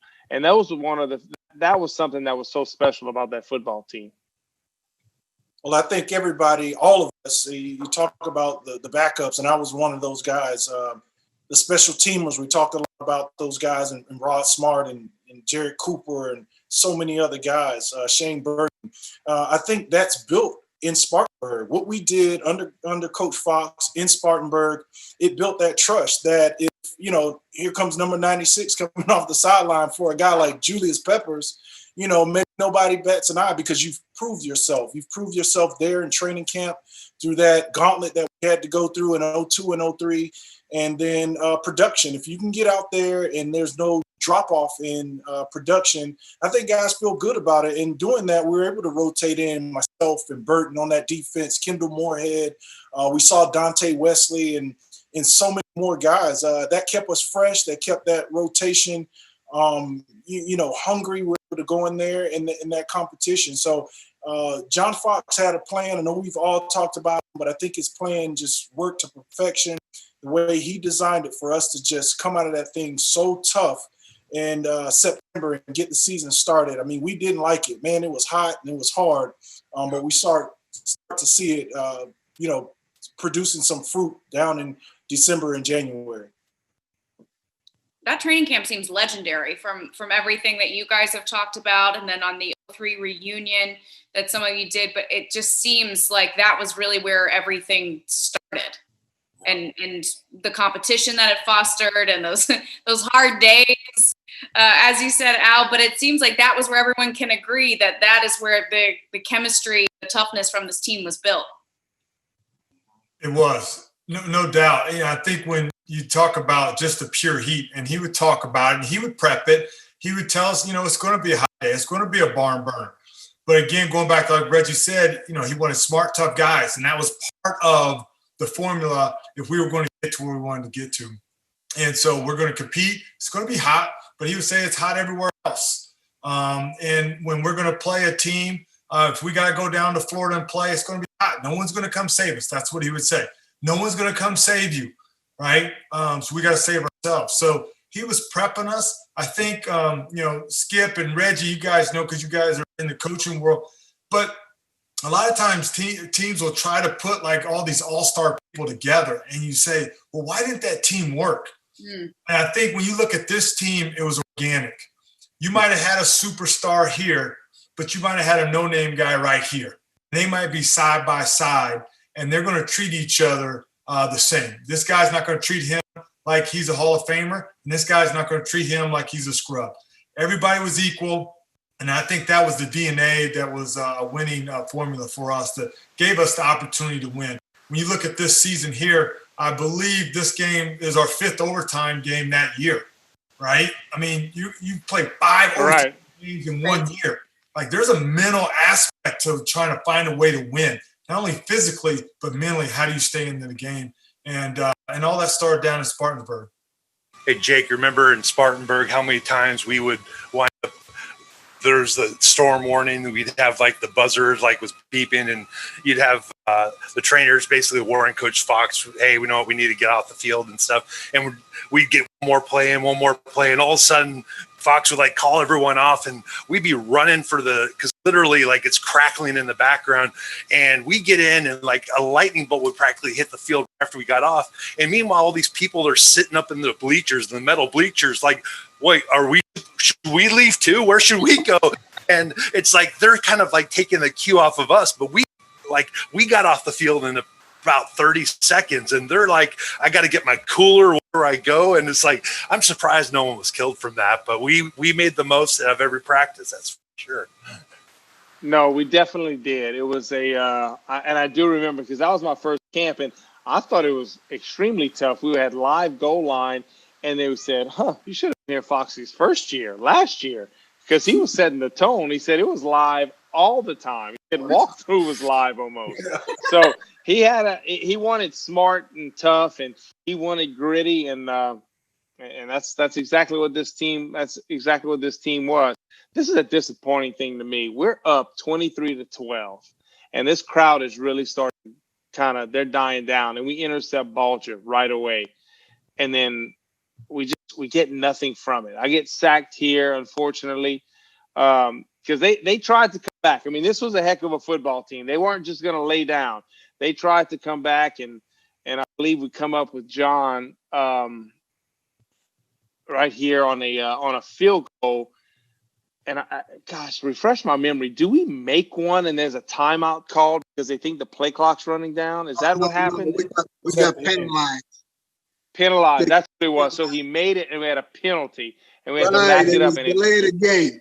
That's what it was. The officials blew it because the ball was kicking all around. The clock's going down. They should have repumped it. And so that's where we got bad luck. You think Jim Skipper doesn't know? I know. Hey, Jake, later on, I got a John Fox, Stephen Davis story I'll tell. You can tell it now, Coach, because we just missed this. We ready for any time. Jake's like, tell it now. Let's not look at this game right now. So here's the deal. Okay, Foxy is very, very competitive. Okay, he's a different cat on game day. So anyways, the same thing goes down with Stephen Davis. So now Stephen's coming off a major surgery. And so we're trying to really recruit him because there's other teams after. So Marty Herney and Foxy come to me and say, Skip, he says, Stephen Davis is coming in tomorrow from Columbia. He lives in Columbia, South Carolina. He says, and we'll go down and pick him up. I said, okay. So I come in the next morning, and there's a big stretch in my way. So boom, we get in the car and we go on down there. He says, Skip, you go get him, you recruit him and get him. So then we ride back in, and to cut the story short, we get Steve. Okay. So now we're playing Indy up in Indianapolis. Okay. And the game is going into overtime. So Steven comes running out. He springs his wrist. He's really hurting. So a couple plays later, he taps me. He says, I can go in. I'm good.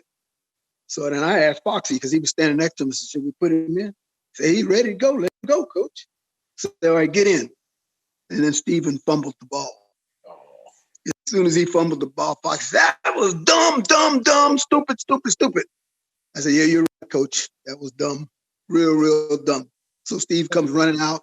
I said, Steve, you got to be honest with me, man. You told me you were okay, so I'll let you. He says, hey, Coach, I was okay. He said, I fumbled, but it wasn't because of the wrist. I said, okay.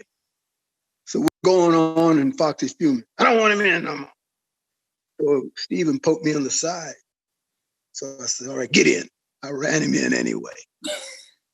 And so he's in, and then, boom, he popped a counter play for 60 yards. Boom, right up the gut. And we win the game. And I said, Steven, if you'd have fumbled that ball, I'd have got fired before we got back to the locker room. Said, good job. And Steve knew he set up those blocks so well. He had the perfect timing. He had such patience. He hit that A gap, boy. Boom. He came in to the Rams when I was there in 06. I'm trying to remember what point, but he was a really great influence on Steven Jackson and his maturation as a runner too, because Steve was raw talent. I mean, a huge, strong guy, but he just kind of like he was a bull in a china shop, and getting him to set up blocks and understand. Everybody that has played probably had some guy that gave you little tips on that. Really, I mean, coaches can say it, but when it comes from a guy like Steve, it really just kind of resonates more, and it winds up being that like they can relate to and kind of see through your eyes. And so Steve, I think, really seemed to blossom after Steven Jackson came in. It was a great influence, and I know Steve would make that statement today.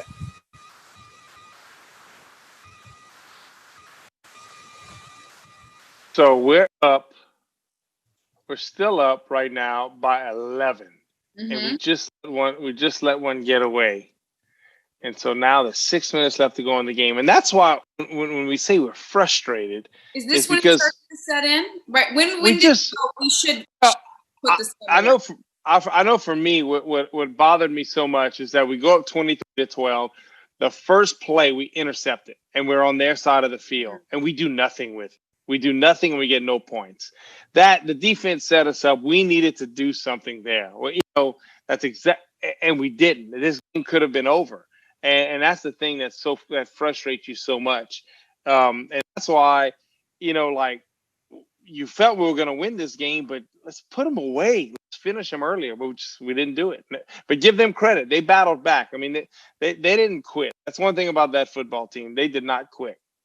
Well, Jake, like to your point, like you play ball long enough and you know that you're hitting on some cylinders and you should put a team away. And when they don't, you know that it's just like one play away where they can get that spark and then or something, just some good luck bounces their way and all of a sudden, boom, they're back into the game. And that's kind of what happened here, where you now all of a sudden put yourself into a dogfight instead of putting them away. I mean, I think two things happened down here at the stretch. Reggie talked about it a lot. We knew Marshall Faulk was more of a threat in the passing game than in the running game. And he started finding his way. They started connecting with Marshall Faulk. He started gashing us a bit out of the backfield, and that really changed the field for them, picking up chunk yards. And then right there when they made the comeback from down, at this deficit, they got a onside kick. They were able to recover one. So, just being on special teams with Dante and the rest of the guys, I know that's a huge blow to us. And then now you're going into overtime, and you're thinking, we put this team away. How do we wake up and, 10 minutes later, we're in a hole where we're about to go to overtime, and they're still the greatest show on turf. They're going to find a way to continue to put points on the board. So it was a tough game. You just talk about being exhausted going into that sixth quarter, that second overtime, and thank God Jake and Steve and Stussy and Donnelly and the rest of those guys bailed us out of that. Absolutely. And Ricky Manning right before that with that huge interception. I can't wait to talk to him about that. How do you make sure, though, that frustration in this moment, all of you, I just think it's so incredibly impressive. How do you make sure that frustration doesn't get the best of you and you use it to fuel this, the overtime and then the double overtime? Is it because you guys had been in that situation so many times during the season? For me, I think so. I'll just get out of your way, Ruff. I think it's the preparation. It's, we've been there all year. It's the leadership with guys like Coach Skip and John Fox. They would not let us give up on ourselves. We wouldn't let ourselves get down in those situations. We had been there too many times before. So I think we were just, somebody said we were comfortable being uncomfortable. We were willing to take on anything that came towards us, and that's how we approached it. All right, we got another quarter. Let's do it. We're ready. Yeah, right. It did not matter what situation you put us in. We felt like we would find a way. And it started way back earlier in the year, like with Tampa. Like when you got to, block an extra kick or something like that. Like stuff's kind of unheard of. So then all of a sudden it builds something in you. And then each time you do it, the block gets bigger and bigger. So now at this time of the year, even though we're still kind of hanging in there, we still knew that we could go the distance. And that even, and this now, it even carries over to the Super Bowl, where even though things don't go our way, even though they get the ball at the 40, hey, we've been here before, right? Now, it didn't shake our way, but we still had that same belief system, that same swagger when we went out there on the field, and we're going to find a way. Yeah, and I think it also came from not only just the experience, but we talk about that camaraderie and that family atmosphere in our locker room on the sideline. Like, we weren't one of those teams that were negative with each other. You know, it was always positive. It was always picking each other up. It was always that reinforcement that, come on, baby, you go get it together, you know. So, even though we was pushing each other, it wasn't in a derogatory way. It was in a way that we would challenge each other to look out for each other. I'm going to play hard for you. I'm going to make this play for you. I'm not going to mess this play up so that we can win this thing together. And I thought that was probably one of the great things about that team as well, was that the camaraderie we had, I don't think you see that everywhere, you know, and it was just you see it with good football teams, Reggie. Yeah. And because last week, hosting with the 2015 Panther team, they had it. I mean, their stories were very similar, except they were 12 years apart, whatever it may be. But they had it, how they talked, how they practiced. And this is, whoever just hit on this is the 4th and 2. I mean, 4 minutes, 54 seconds left, and they complete it. To Marshall Faulk, that you go to your best player, boom, confidence, you know? And that's a heck of a play. It's a hell of a throw, because ball just struggled some of the game. And you go to your best player. You think of players, not plays. Right there. Yeah, that was a fire zone right there where I have some help. But, you know, if Falk flares out, I got to carry him on like a wheel route. He dips back inside. I think Spoon's in there to help out. But, again, you know, Falk's been around a long time, and he finds a way to get the ball and get the first down. I promise you that's not how the routes is drawn up in that playbook, though. I guarantee you it wasn't. No, exactly. Exactly right. And he made a play. Yep. Right. So we were talking to Steve Smith earlier, and he was saying that he does not watch himself, and that even when he was playing, he didn't watch himself, and now that he's on NFL Network, he doesn't watch himself. He just said he can't. He's, you know, too much of a perfectionist. He cannot watch himself, whether it's playing football or being on the air. And we, as Jake alluded to earlier, we recorded the two of them watching that X-Clown play together, which we are going to play for everybody later. And he said it was the second time he had ever seen it. A, is that surprising to you guys? And B, when is the last time that you all have seen this game? I can say honestly for myself, I'm kind of reliving it as we watching it now. You know, it's just when you play it, you kind of in the moment.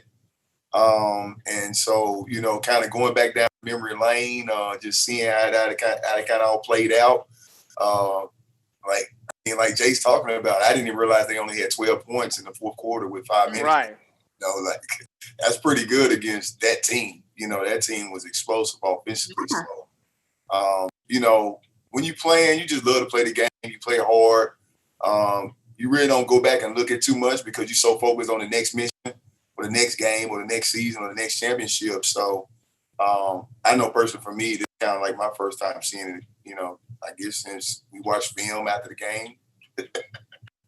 I'm the same way. I think the first time I'd seen it since 2004 January was I took a look this morning just so I know what I'm, you know, kind of recalling for this. But it was hard. Even the Super Bowl, I think the 10-year anniversary of that game, you know, that week leading up to the Super Bowl, they kind of played the Super Bowl games consecutively. And I just happened to click on ours and got drawn to it. It was the first time I watched it 10 years after we played in the game. So it's really hard to turn back the clock and go back and look at it. But, man, does it feel good. I mean, I've been tuned in since you guys popped on the air, and to be able to catch everybody, to hear all the stories. I mean, I was just in tears laughing at some of the memories that it brings up from everybody hearing those things. I mean, it was some crazy times in that locker room, on those buses, on those trips. And I think Buck talked about it. Ruck was a part of it with Pep and those guys playing Madden everywhere. I mean, taking it on the road, getting those TVs wheeled into the room. I mean, we just enjoyed being around each other. And we were going to kill the camaraderie thing, but it was just so special and so unique. And it's what keeps us all tethered together. And it was genuinely a feeling we thought we weren't going to ever lose. I mean, right after that Super Bowl, it was surreal. There's no way we lost this game. And I remember, I think we got an NFC Championship ring or something. I threw it in the back of the closet. I was like, I don't want that. Like, I hated watching TV, seeing the New England Patriots. It's a while for me to be able to watch that, but it was just because we just had this belief that, man, we was going to win. We was going to find a way because we had done it so many times. And it's crazy because after that game, I ran into one of the guys that played for the Patriots, and we would have went to overtime, with the ball going out of bounds. They was like, man, we would just go take it in and play y'all in overtime. It's like, man, we would have beat y'all in overtime. So it's just kind of funny just kind of talking about that type of stuff. But we just had that type of mindset that, man, we know we go outlast you. We go outbeat you. We work too hard for this. We know we go find a way to win this game. And so I think that was a great credit to our coaching staff. Like, they really had instilled in us that we could beat anybody. And, that's the way we kind of approached every game. We can always win, because even when we played in the playoffs, I believe we played Philadelphia and the Cowboys.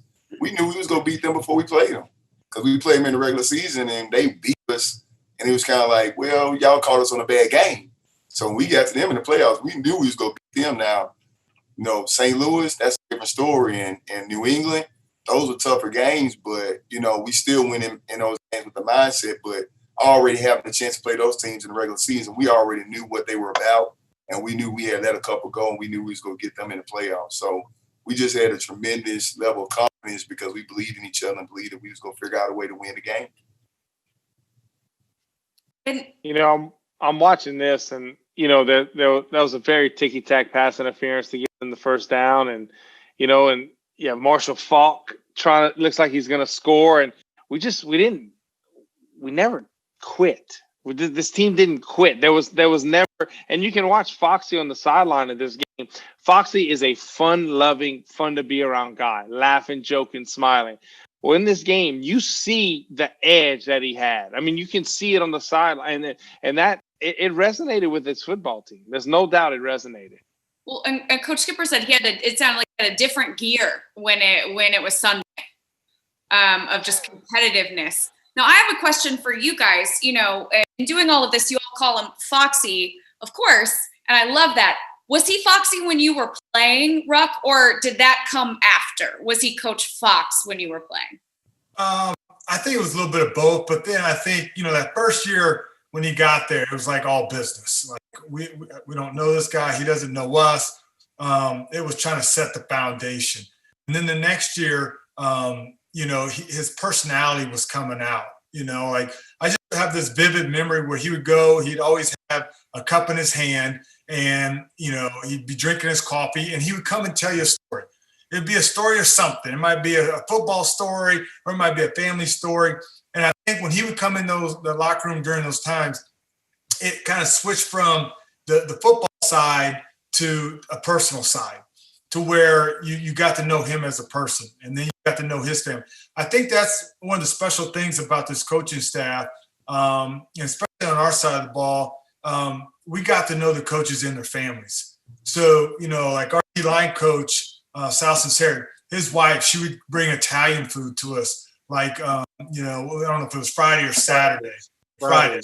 And so now all of a sudden, like it's more than just a coach in a business. It's like we're playing this game that we love to do. We're getting paid to do it, but we're also fighting for one another and our coaches. A lot of times you see this division of coaches, players, and this divide where I felt like, I could walk out to practice with Coach Skip, and he would drop some knowledge, right? He would drop some old school knowledge, whether I was on the defense or the offense, he would drop knowledge, and we'd build that relationship. And that's something that I think that Foxy, he did after he set the tone. He started building relationships. I don't know. I think I might have been too close to the trees to see the forest. So when Fox Coach Fox came to Charlotte, the Del Rio family and the Fox family pulled up in a van.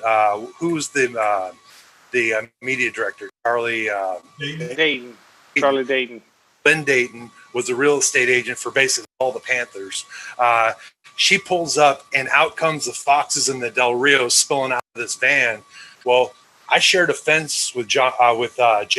Jack actually was a teammate of mine in Minnesota, so we knew each other. I was at his son's at his house when he brought his son home from the hospital originally, and so and Coach Fox moved in 2 doors down the other side, and.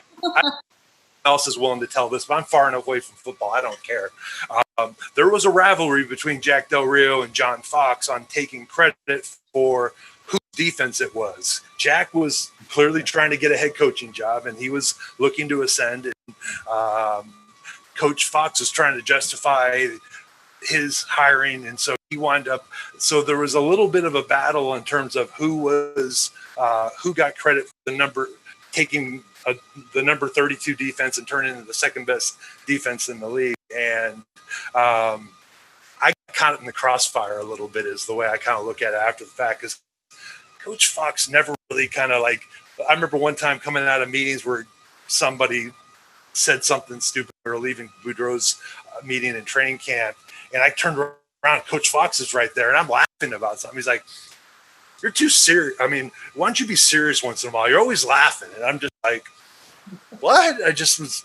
So it wind up being like, it's sometimes the relationships can go a little weird, but no, I respected the heck out of Coach Fox, what he was able to do. But it was, sometimes you're on the outside of those kinds of relationships. I mean, I certainly had a ton of great respect for the entire coaching staff, but it's kind of like I look back and kind of laugh at some of that stuff now. Well, and what about the neighborhood block parties? You guys ever did those? Like you said, if you're right in the middle of those two coaches, my goodness. Sound like the only blocking they were doing were blocking each other from going to each other's house. That's the only blocking that was going on. This just blows my mind. I forgot they recovered an onside kick. Yeah. I didn't remember that. And the kicker recovered it. I don't remember that. John Casey. John Casey, what was the kicker? No, Jeff Wilkins.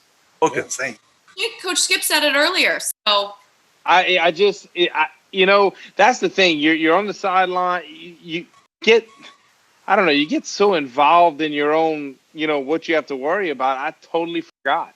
Well, and Jake, I can see you watching too. I can feel you getting frustrated, even though you know the outcome of the game. How annoying is it to watch them come back like this at the end, even all these years later? Yeah, you just get frustrated because you gave them life. The interception, we gave them life. Gosh, it's frustrating. But it sets up the best play ever. Yeah, I understand. But you know what? I appreciate that. But it would have been so nice to laugh last 4 minutes and have Coach Skippy goes, "Hey, you tell those running backs stay in bounds. Don't go out of bounds. You follow them after you hand off. Don't carry out the fake. You follow in case there's a fumble, and call kneel to victory." I mean, those are the best. Those are the best ever.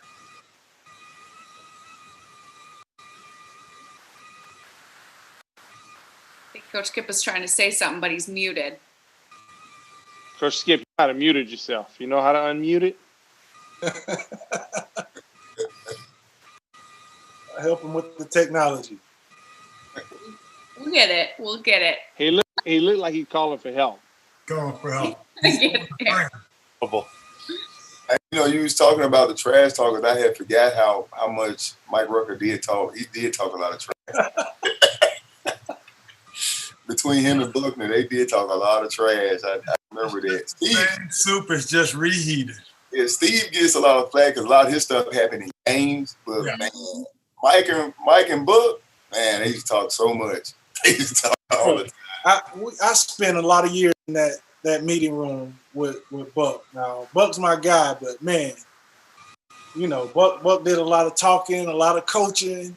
Yeah. Most of it, I'm gonna give him credit. Most of it was on point. Sometimes it wasn't always on point, but he got us where we needed to be. You're not gonna out talk Buck, that's for sure. You're not gonna out talk him. You talk about that room. Young Grant. He talked quite a bit too. You guys had a lot of talkers. Whole team. Well, Al, you were talking about that room. I want to ask you and Rock, you know, Julius Peppers was a young guy there in that room. And Jake and I talked a little bit earlier, and I asked Jake, when did you kind of know Steve Smith was Steve Smith? So when did you guys know that Julius Peppers was Julius Peppers? Have you ever seen Pep? Yeah. Well, he hasn't changed. Walked in the room. You're like, he hasn't changed much. I mean, if you hear 5 words, that's a lot.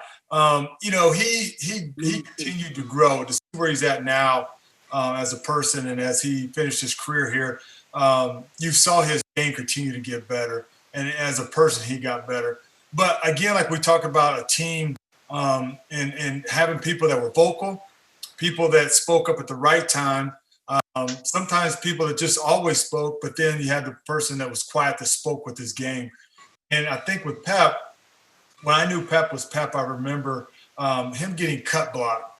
And I can't remember if it was in a game or practice. I just remember we watched it like 50 times where he gets cut blocked. And myself and Al, like if we did this, we would have been broken up in the training room.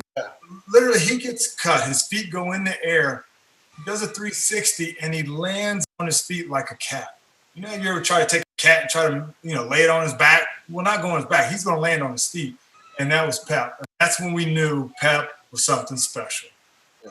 Wow. I mean, he's incredible. You talk about a 6'7" guy, 290 pounds that was as agile as, anyone out there you want to meet. And to watch him move was just incredible. And there were a couple, Jake probably remembers in practice some of those smoke passes. Not only would he bat down, he may catch one. He may just pluck it out of the air, avoid the chop block and catch a smoke pass and kind of just politely flip it back towards the offense. He was just a different type of body, a different type of person. And it was amazing. I mean, I had the greatest job in the world. I honestly did. Playing behind, Rook was just the ultimate technician, motor through the roof. I mean, he probably never loafed in his life. And then Pep was just an athlete. So when we played with him those first couple of years, 02 and 03, I mean, he rips off 12 sacks in 12 games just because he's more athletic and talented than everybody. And I think what Rook said, you kind of saw him grow. He understood the game. He studied more. He prepared more. And then it evolved until, where he could just dominate you. There were reach blocks. The guys trying to reach him, get outside of him. He's going underneath blocks and making plays that shouldn't be made. If I did that, Sal would his head would pop off. But, 290-pound Pep was cat quick and that agile thing to get it done. So it was amazing to play with that type of athlete. Not only Pep on that side of the ball, we've already talked about Smitty and what he was able to do at the wide receiver position. I think about Pep is that, what I watched, played long after I retired, but to see his game evolve and him to be able to go down and play the 3 technique position, you could tell, if you play long enough, that at some point you're reinventing yourself. The only way you get to the point where you're playing 10 years in the league or longer is you're having to take what you have and reshape it, because even guys like Pep are mortal, and some skills are going to fall off. And to me, Pep, no question, he came in and it's there's very few defensive linemen where you just their delts just came in like a teardrop below the shoulder. Guy looked like an athlete and played like one, both physically as well as just pure athletic ability. But to me, I respect more the fact that you could see his game evolve, and that he became more of a student of the game, became more of a well-rounded player. And to me, that really speaks to the man, not just the athlete. The other thing is, I was able to play, with Kevin Green. And then, the next year I was able to play with Reggie White. And so when I look at Kevin Green, who's, not as big as Reggie White, and then Reggie White, being, 300 plus, and then you put those two guys, and I feel like that's who you got in Julius Peppers. You've got this big guy who's almost 300 pounds, but moving like Kevin Green, and he's just doing his thing. And so really had a front row seat of seeing some great pass rushers come through Bank of America Stadium, which is pretty cool to see and have a front row view. Absolutely. All right. So they tie it up at the end there. Do you guys remember the talk in between before going into that first overtime? Jake, I know you've said over and over, like, how, and I see you right there, just how frustrated you were that, you guys you were up 23-12 and then they come back. Does anyone remember what the talk was before this first overtime started? I don't think there was ever much talk with this team. It was more like, really? Okay, we're going to win. What type of fashion are we going to block a kick? Wow. Is Steve going to run a punt to get us in position? I mean, what are we going to do? I mean, that's kind of how that whole mindset worked. And Foxy during practice, and I don't know if defense remembers this as much, we'd always, when we'd have practice, we'd go offense, defense during our periods, offense, then the next day it was defense, offense, and vice versa. Well, Foxy always toward the end of practice, especially when the offense was last. All right, offense, last drive of the game, time to win. And that was his mindset. He would never tell that to the defense. He'd tell the offense, all right, you guys got to win the game for us.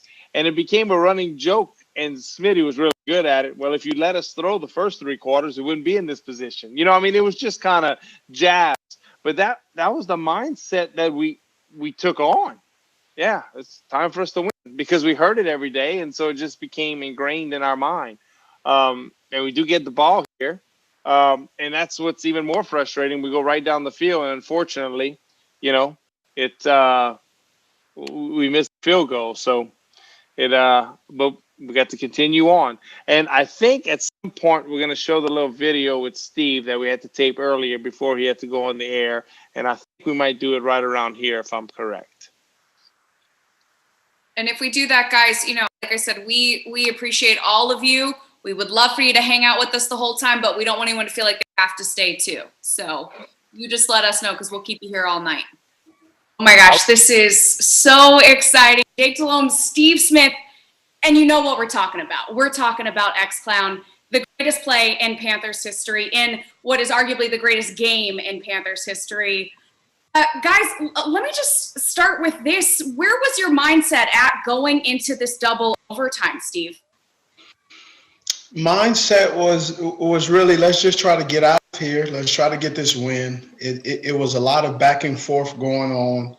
It was a lot of questionable decisions as players. Now as an analyst, I look at that. It was a lot of questionable decisions by both coaching staffs on mistakes that were made, but also it was a lot of strategic moves being made as well that really just kind of showed the gravity of what was at stake for both of us, the Carolina Panthers, and now they are now the Los Angeles Rams, but at that time they were the St. Louis Rams. And a little fun fact is I believe Jake's beautiful family and my beautiful family, previous owner, Mr. Richardson, had chartered a big old American Airlines flight that went down to St. Louis. So there was a lot of training staff, players' families that went down there. So it was just as much Panthers fans in the state of Missouri and in the city of St. Louis than we have ever seen before. And to be able to do that in front of that hometown crowd for them, but also our hometown fans that traveled through Mr. Richardson was pretty outstanding, pretty cool. Yeah, I do remember that, and he brought it up. I actually forgot. And my wife stayed back because our youngest, Lauren, was 13 months old, and we didn't have a nanny or a sitter. She stayed back, but my mom, my dad, my brother, an aunt and uncle, and my father-in-law drove up from Louisiana. It was like a 9-10 hour drive, so they were there. But to be honest, going into double overtime, we were more furious as a team. We had control of that football game. We had control of the game. I think we made a field goal, like to win it in overtime or something like that. And then they had a timeout called, and then John re-kicked it and hit the upright. It was just when We had the game and we let it slip away, and then lo and behold, we're not thinking this is going to be a touchdown pass. At least in my mind, it's a 3rd and long. Let's get a first down and we'll go from there. And they played the coverage we thought, and we had completed it earlier in the game. And Steve and I could not complete it in practice that week. We saw it on film. No, be accurate. Steve was running a route correctly. You did not complete the pass to me because it's still green grass. It was a 15-yard route.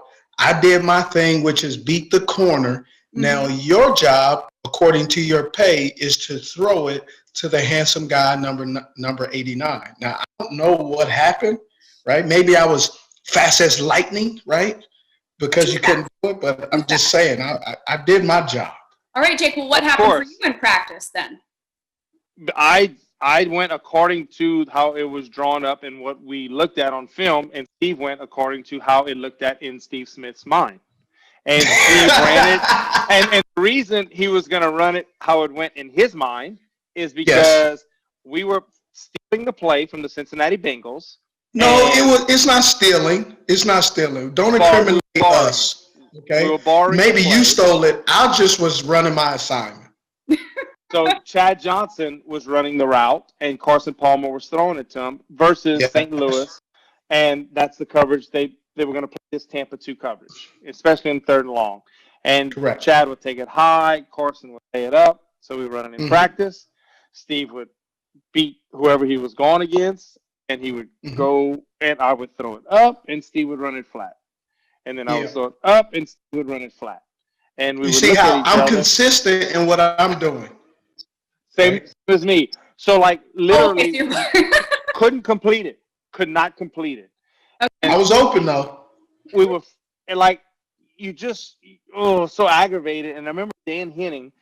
Dan was very stoic at practice. He used to kind of stand behind. Mike McCoy was the one. And Mike was unbelievable for Steve and I. I was kind of like our best friend and coach. He was the buffer for both. He was like our marriage counselor. Exactly. Oh, so you guys would both go to him. And you were Jake would complain to Mike all the time about me as if he was the perfect child, right? Like a real relationship. Oh, it's always the husband's fault. So that would mean, obviously, if I'm the husband, that would mean that Jake is not the husband. So. Well, Mike had a relationship with Steve that was very deep beyond football. And, Mike could tell Steve, like, hey, listen, hope you won another one of those great routes like you did last week. And Mike would turn and walk away. And Steve would get so mad. What are you talking about? And Mike just had a way of just throwing these subtle jabs at Steve. And he knew he could get under his skin. And so it just worked. So we couldn't complete it in practice. And Dan Henning looked at Mike and said, don't run it again. They'll get it in the game. Don't worry about it. And that was it. Like, we didn't run it again the rest of the week. I think we tried maybe Wednesday, Thursday, or whatever. And then the game, he called it earlier in the game. We completed for a first down, and we changed sides of the field. Start first play of double overtime. It's loud in the Edward Jones Dome, maybe I believe it was. And we ran the play. And Jason Sehorn was the safety, and Sehorn he was toward the end. I mean, he was a great athlete, and he was toward the end, and Steve, let's watch it right now. I want to hear you guys talk it through. This will be my second time ever seeing it. That's crazy. You've only seen it one time, and you lived it. Yes, obviously. Yeah. So he's throwing it right there. So when I actually catch the ball with the little jump, I'm assuming that Jason Sehorn is close to the hash marks. So I catch it to really protect myself from the blow of getting the ball, because we always had this great thing was I would tell him, don't leave me too much, but if you throw it close enough to my chest, I can always protect myself. And so he did that good, and Jake's right there, not looking the safety off like he's supposed to, but I just looked the safety off, and I pumped to the right because I wasn't worried about because you were going to cross his face. I got you. You see how defensive he gets? I can still see that battle between the two of you all these years later. Look how light you were. You were light. What do you mean light?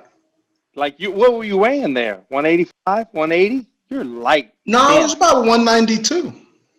I don't know. Listen, this is January. This is the end of the season. Yep. So we dropped some weight.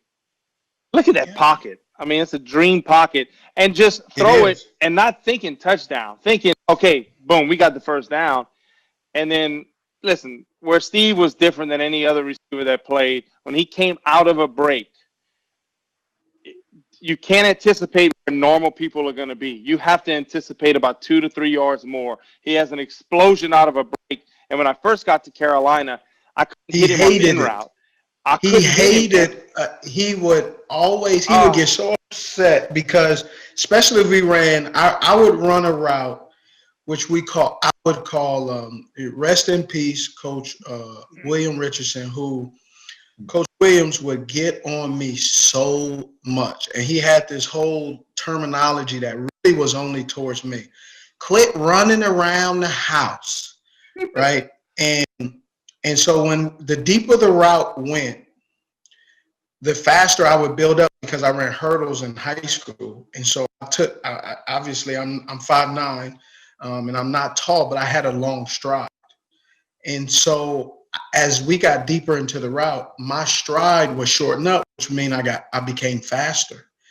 So if we hit an 18-yard route, first of all, I was coached, and Jake loved me to go 17 yards, break down a little bit, and come inside. Now, I would run, well, the lie was I ran 16 yards, but the truth is I would probably run 14 yards, and I would Cadillac turn the rest of the 4.5 to 5 yards. And by the time Jake would throw it, when I'm at the numbers, I would be pretty much at the hash by the time it's sped up. So we had to really work on our routes together because Jake came from a system of precision and being precise. I came from a neighborhood of, hey, you just run for the cops, get out how you can get out. So it really had no distance or no depth. You just get away. Most people, you hop the fence in 2. Hey, I'll give you 1.5, right? That I gain an extra step.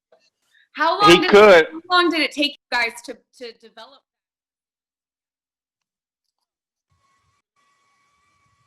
All right, we are coming back live now. That was a lot of fun. We recorded that earlier with Steve before because we started out with him, but he had to go because he was on NFL Network. So we are back live to the game.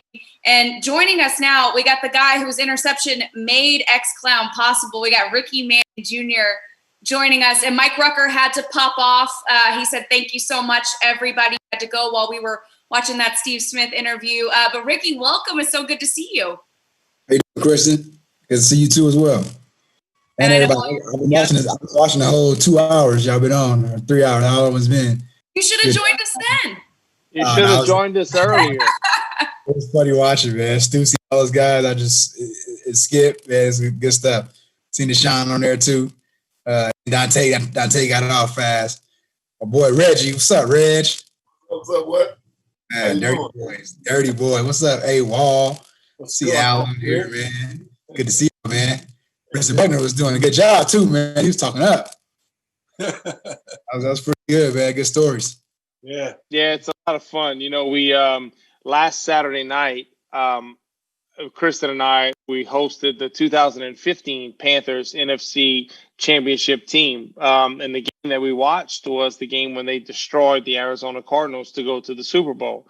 And so all the players that came on, it was very similar to what we're witnessing tonight.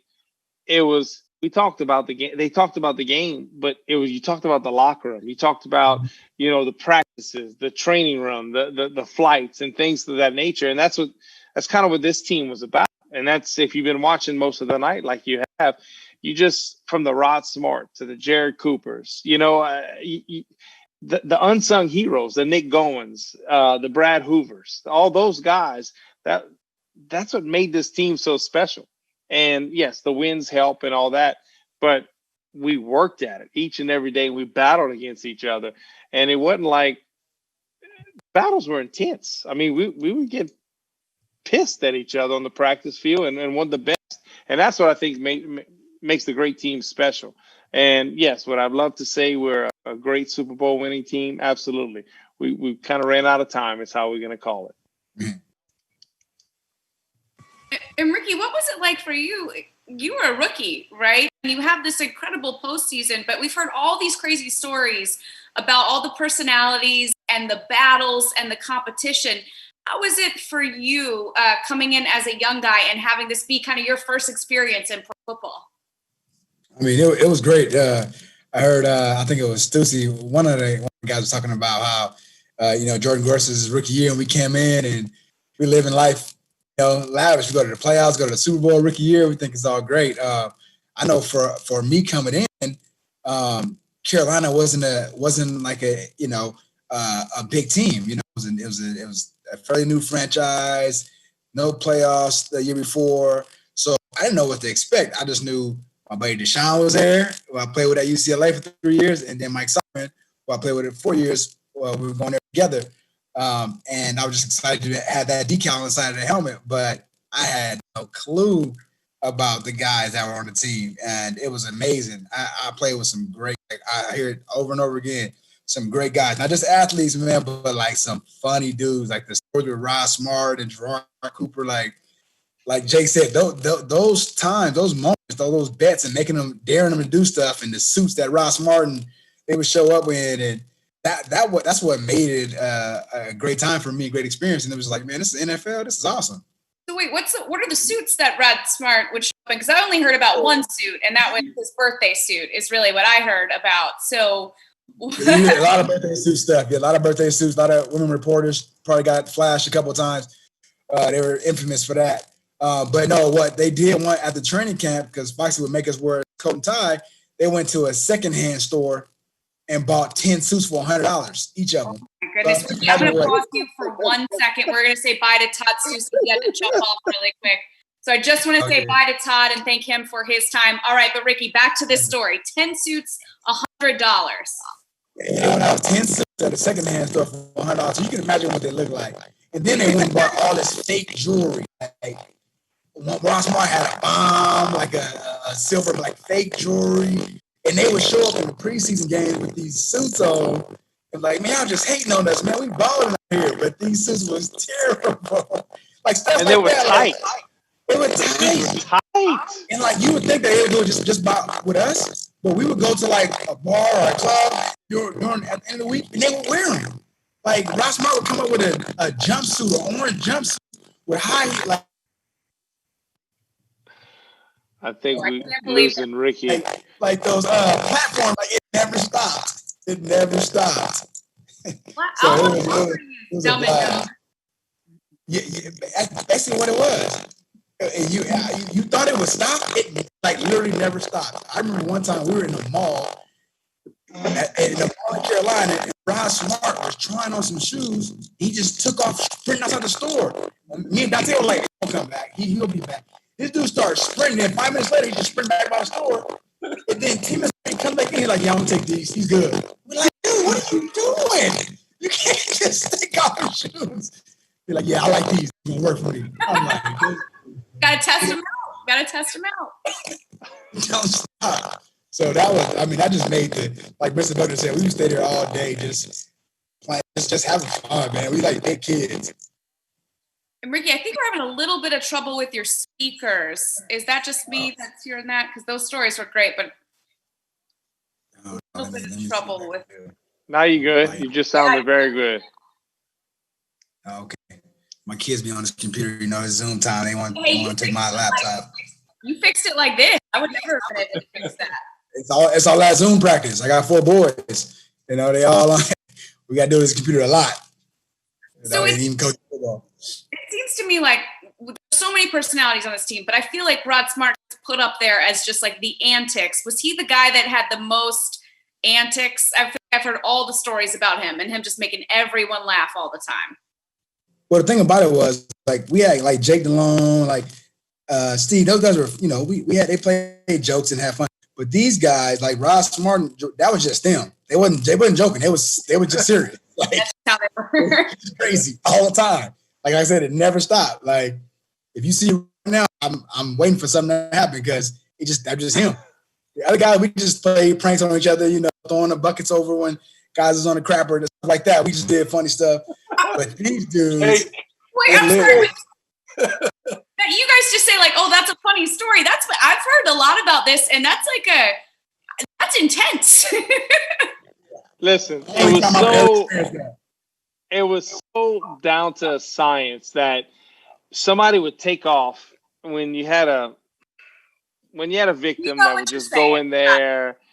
We got somebody would take off immediately and grab the orange Gatorade tub, and they'd hurry up, put it in the cold plunge. And like people in the locker room with machines on getting treatment, and they coming out the locker room, hold on, I'm getting there. And they dump it over the top, and nobody knew who would do it, but everybody was watching. It just never got old. It never, ever got old. What Jake was slick with was he wasn't always one dumping it, but he was always the one that aware somebody going in there and setting it up.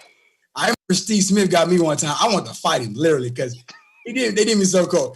But first of all, I couldn't get out the door because he tied a string to the another door, like to the steam room, so I couldn't open it.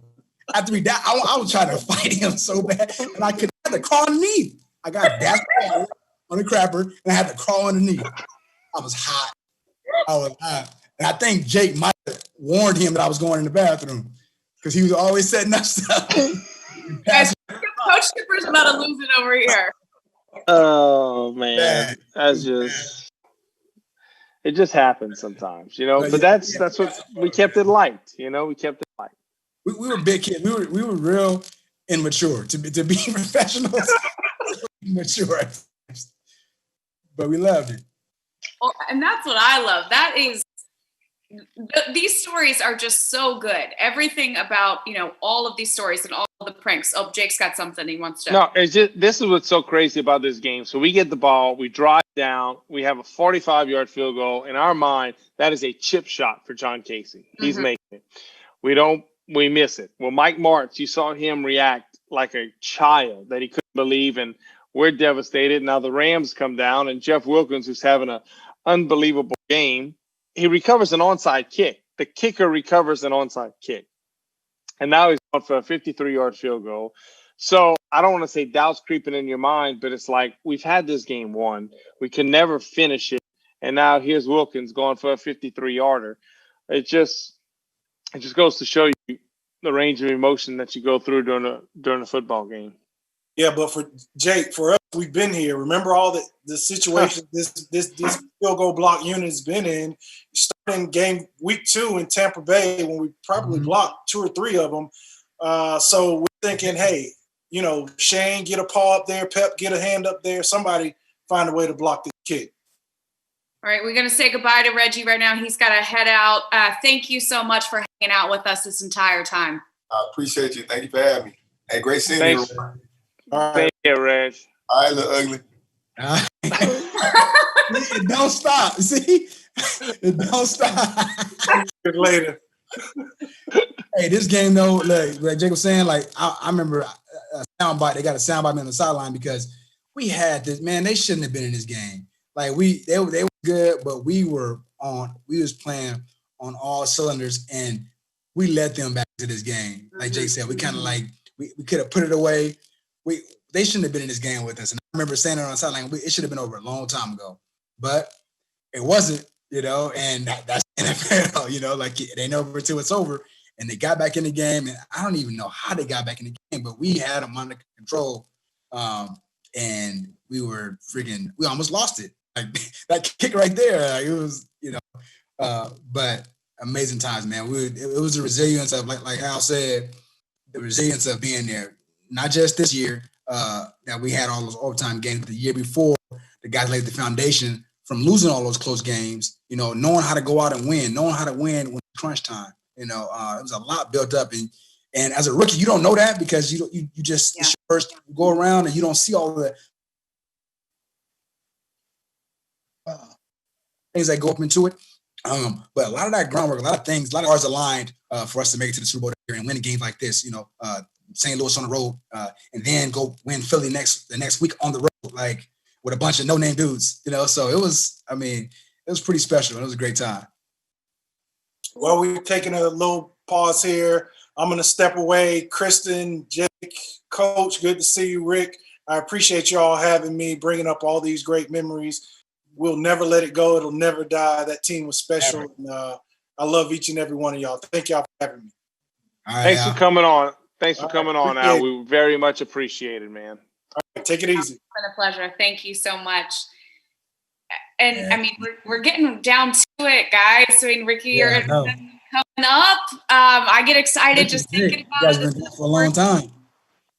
Well, you know, it started getting ridiculously loud at this point because literally, and I was furious on the play before because they jumped off sides, and you can't change the snap count up. You can try, but you go on 2 and nobody can hear you. So I mean, they're just kind of just jumping right off the ball, and then they get a penalty on Stoos right here, and so it is like crazy loud because I truly believe no one knows what would happen after one overtime. I think the fans think, it can't end in a tie. And so people are like, when's the last time we've seen a double overtime game? They didn't exist. They didn't have them. So it was kind of like, what's going to happen? How's this game going to end? Yeah, it was crazy. And it's crazy to think, I know we're not there yet, but this was when you guys effectively ended the greatest show on turf. You talk about, we've talked so much about the crowd in this game and what that team was like. And I mean, this was really the end of their run.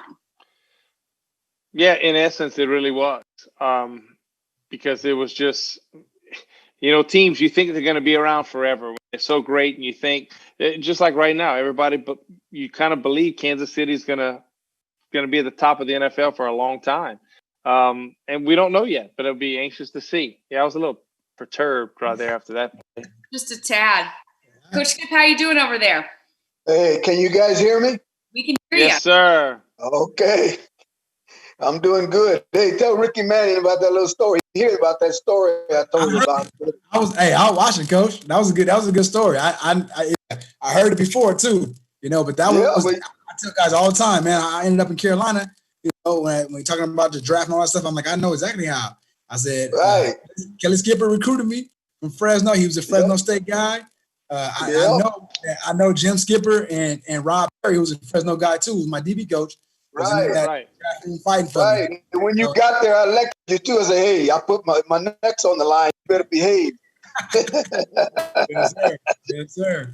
Definitely. Yeah, I remember that, man. I tell people that all day. The Skippers is like family to me, Played against Tim, got recruited by Kelly, and got coached by Jim.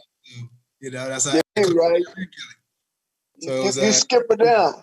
Skip it out, baby. Skip it out. I'm just waiting for one of them to be a coach so I can get a job. So I can get a coaching job, another coaching job. I'm waiting for Tim or Kelly. You're right.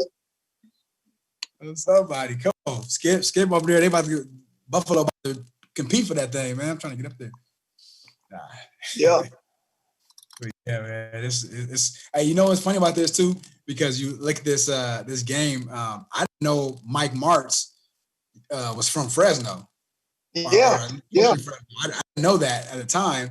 And after playing and after being retired, I live back home in Fresno. And he's out here, and I've seen him a couple of times at speaking engagements. And I remember talking to him about this game. Like, I'm like, man, you guys had that in the bag. Like, why'd you throw that play? That play intercepted. Like, why'd you throw the ball? Why you just didn't run it? Like, it was right. That's what I told Jacob. He's supposed to run the ball. He got greedy. Why did you pat? But that's who they are. That's who Mike Martz. That gave us opportunity. They ran the ball. Gave us opportunity right there. That's how you stepped up and snatched that ball. Because it's over. There ain't gonna be no ex-Clowney if you don't pick that ball on. Yeah. Oh man. One hand. I was telling Kristen too. I don't know if I ever told you this, but I went to Chicago a couple of years later, right, as a free agent. Lovie Smith was a D coordinator on this Rams team, right here. Right. He was coach of Chicago. He had that same play, but he called it the Seahorn route. He didn't call it. He renamed the play. Seahorn. The Seahorn, because Seahorn got beat. That's crazy. So they would call. Let me tell you one thing about Seahorn. That ex-clown at Chicago. I was like, man, that's crazy. Can't get a play named after you. Yeah, not the way you want it to be either. Well, unfortunately, Seahorn was one of the outstanding corners. When I was with the New York Giants, Seahorn was corner. So, and then when he got to the Rams, he was on the back end of his career. But speaking of Mike Martz and I coached together at University of Pacific in Stockton, California. And we were kind of office mates. Crazy how everything ties together. Oh, yeah. Is this the second overtime right here, or just the first one? This is first overtime. 2 minutes left, and we're getting close to your place. This is Malamalayuna for 19 yards. We're only a play away before the Ricky Manning one-handed interception. I promise you, we wasn't giving up anything, and they just started making plays towards the end on defense and offense. It was on you fast. I'm like, what's going on? We better not lose this game. It turned. This is really, they are driving. It is amazing how close they were to winning it. Yeah. No, they were. We both missed field goals in overtime. That's the thing. Both teams missed field goals to win it. So I believe he hits Marshall Falk here. Dodge. 25, F post angle or F dodge. And so the crowd is loud as could be right now, They're on the 38-yard line. In essence, it's a 53-yard field goal, from right here. Right. We're about to see Rick make some magic here in just a second. Oh, man. These dudes. I'll tell you right there on the tackle. See, that dime defense he was talking about. We put dime defense in, kind of Marshall as an extra receiver. Right. With that dime defense and another DB in there. But, man, that dude was just special. Oh, was he special? Yeah. Yeah, they right there. This ain't it right here. Yeah, they're there. Yeah. Yeah, he pointed. Bam, got him. Yeah. And look, Julius Peppers coming around. It's like, okay, it's a minute left. It was like, this is us. This is who we are. This is what we're going to do. I asked Ricky, I said, what did he say? Because he picks you up off the ground. I said, what did he say to you? And Ricky was like, he didn't say much, but you get one word out of him and you knew that he was like, it was like him being so excited. Yeah, it was just like that look. This was actually, I was in halves coverage. I was soft coverage. It was actually a great play, but a great defensive line of ours got him to move a little bit. And he hit it for just a second longer. And I was like, he can't be throwing this ball still. And Terrell went outside and I was like, I'm about to take this.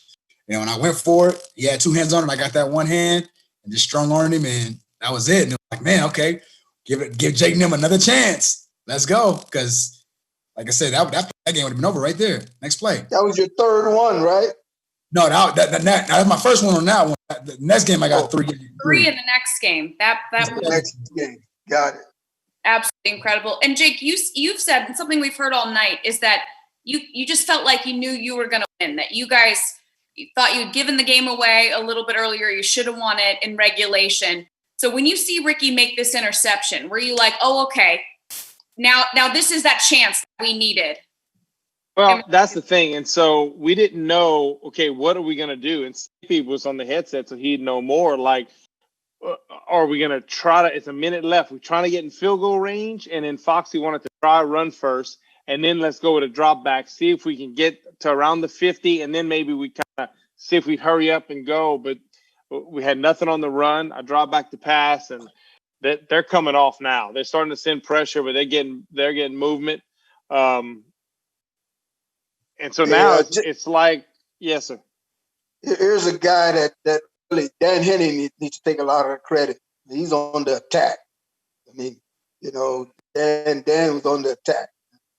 I mean, I remember we were playing Minnesota in the preseason, and he called a reverse. We were on our -10. He called a reverse. I said, what is this guy doing? That's a bold call. Yeah, they bring that heat. This is a lot. This is a lot towards the end, huh? Well, they were starting to blitz some, but then it was so loud, and you can't use cadence We weren't using much cadence, and a lot of times we're under center because we were, so undominant. And now, so it's the 5th double overtime game in NFL history. And wow, how telling is this? That's showing Jason Sehorn before we go to double overtime. Don't even realize that, And then the play's called. We already completed it during the week, during the game for our first down. There's the young rookie Jordan Gross. Damian Lewis eventually would be a Panther. I have goosebumps. And there was my NFL Europe teammate, Kurt Warner, with the Amsterdam Admirals. Hey. So, and now we're calling Exxon. It was it was 3rd and 14. 3rd and 14. And you said you didn't think it was going to be a touchdown. You're just trying to get that first down. Yeah, you're not, because it's Tampa 2. They're playing, split safety coverage. It's Tampa 2. Use your eyes, get a completion, see if we can, get it to Steve. Dan did a great job of formation on this play. We went to empty look, but it was really a 7-man protection. And then there she goes. On the sideline right here. Hey, this was literally unreal. Yeah, and there's Pep right there. So Pep grabs you off the ground after the interception, and then there's Pep grabbing Smitty coming from the sidelines. So he didn't say nothing, but he ran a lot. He ran a lot. Sounds about right. This is unreal. Like when you say it's unreal, this is literally unreal. I couldn't believe it. I knew we should win, but we actually pulled it off in this fashion, in this way, this big play. Because we expecting to drive it. It went 60. Correct. Right. Yeah, 69 yards. I mean, that was it. And just when off the bench, like he going crazy. Yeah. It's just an incredible, Ricky, from your interception, and they were right there within scoring distance from your interception to this play. It's just an incredible few minutes of football, and I think it really encompasses why we all love the game. Like I could get choked up just thinking about this and getting to watch it with you guys. It's amazing. It's the moment. This game right here was the most voted upon game when we picked our classic games, by far, and that's for a reason. I'll tell you what, I coached pro football for 37 years, 33 in the NFL and then 3 in the USFL, 1 in the XFL. That was the most exciting game I've been a part of. Man, I believe that and like Skip said earlier, when you think about all the stars that align, for me to be there, for me to be in that moment, even I'll take you even further. Like I wasn't even a starter that year. So Terry Cousin had got hurt towards the end of the season, and I started towards the end, and I was making plays. So Coach Fox was like, keep him in the game. So I started in the playoffs. That was my first couple of starts. It was in the playoffs, and he was like, he had the hot hand, and he started me. Say I don't start that game. Say I'm not even in that game. It just plays out differently. It's crazy how all those things align that you didn't even think about, and it makes for a historic and instant classic game, and great to be a part of for sure. Absolutely. And as we kind of wind this down after just a great 3 hours getting to talk to all of you and watch this game again, I think it's appropriate to give each of you a chance to sum up how you feel about this 03 team. And Coach Skip, I think we should start with you. What stands out to you the most about this group of men? Well, they had great chemistry, and they were all professionals, and we thought we could win every game. Absolutely. And Ricky, same question to you. What is it that made this team so special? Like you said, our relationships were pretty awesome. We had a lot of fun. We had some fun character guys from all over the world. And that really made us special. We were tough, blue chip guys, blue collar guys, but hard nosed. Like we got along, but we were brothers. We had our fights. We got into it sometimes, but never to the point where it tore us apart. But only made us stronger. And like I said, we had some fun. those showed up on Sundays, because literally we were having fun out there. Like, we were competing with each other and having fun.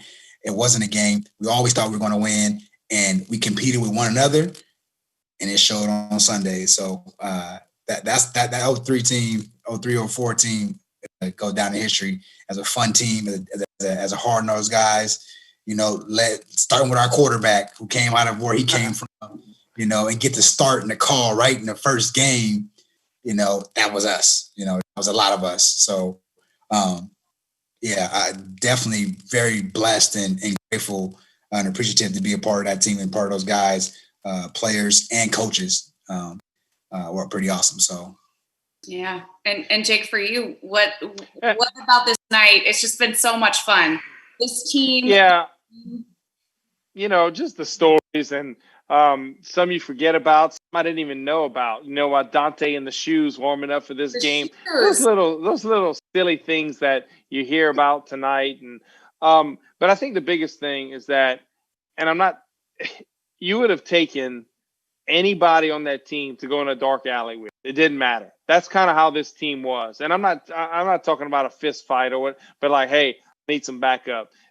Everybody be like, I'll go with you. I mean, that's just kind of how this team was. And it was a gritty bunch that kind of rolled up their sleeves and wasn't afraid. I know the following week we fly to Philly to play them. And myself, Muhsin Muhammad, Mike Minter, we had to fly up on the Friday with Coach Fox. The NFC made us go there for the press conference. So Skippy stayed back. He was the assistant head coach to run the team, and they met us on Saturday. Well, we landed. We took a private plane. When we landed in Philly, I mean, it's dreary. There's snow all over the ground. It's cold. And we're all just quiet. And we get in this van to take us to the hotel. And it was typical Foxy fashion. And we all felt the same way. He goes, you see this? This is us. We're gritty. And this weather's gritty. The city looks gritty. And this is, but that was our mindset. We were just that gritty, dirty bunch that they might fight against each other during the week. They're going to cut up with each other. But when they came out to play, they were just going to battle to no end. I agree. And I got to say, as a fan, this has been an incredible night, getting to relive this, getting to be a fly on the wall for all these stories, and getting to watch, as I said, most requested for a reason. The fans love this game, and rightfully so. So thank you all. Jake, one last question. You've been excited about this for a week, getting to see all your guys. Did it live up to your expectations? Oh, absolutely. And it's like you don't want it to end, and you just want to hear the stories. And you bring up the old, we dig in at each other, but just seeing some of the guys, it warms your heart when you get to see some of the guys that you don't get to see anymore, because we live all over the place. So definitely lived up to it. And Coach Skippy being on just kind of was the cherry on top. Yes, sir. From Bro Bridge. That's exactly right. People don't know this. I am born and raised in Bro Bridge, Louisiana. Jim Skipper was born where? Bro Bridge, Louisiana. Wow, something in the water down there. All right, guys, thank you so much. Thank you to all of the players who joined us throughout the night, and thank you to everyone for watching. This was an absolute blast. We'll see you all next time.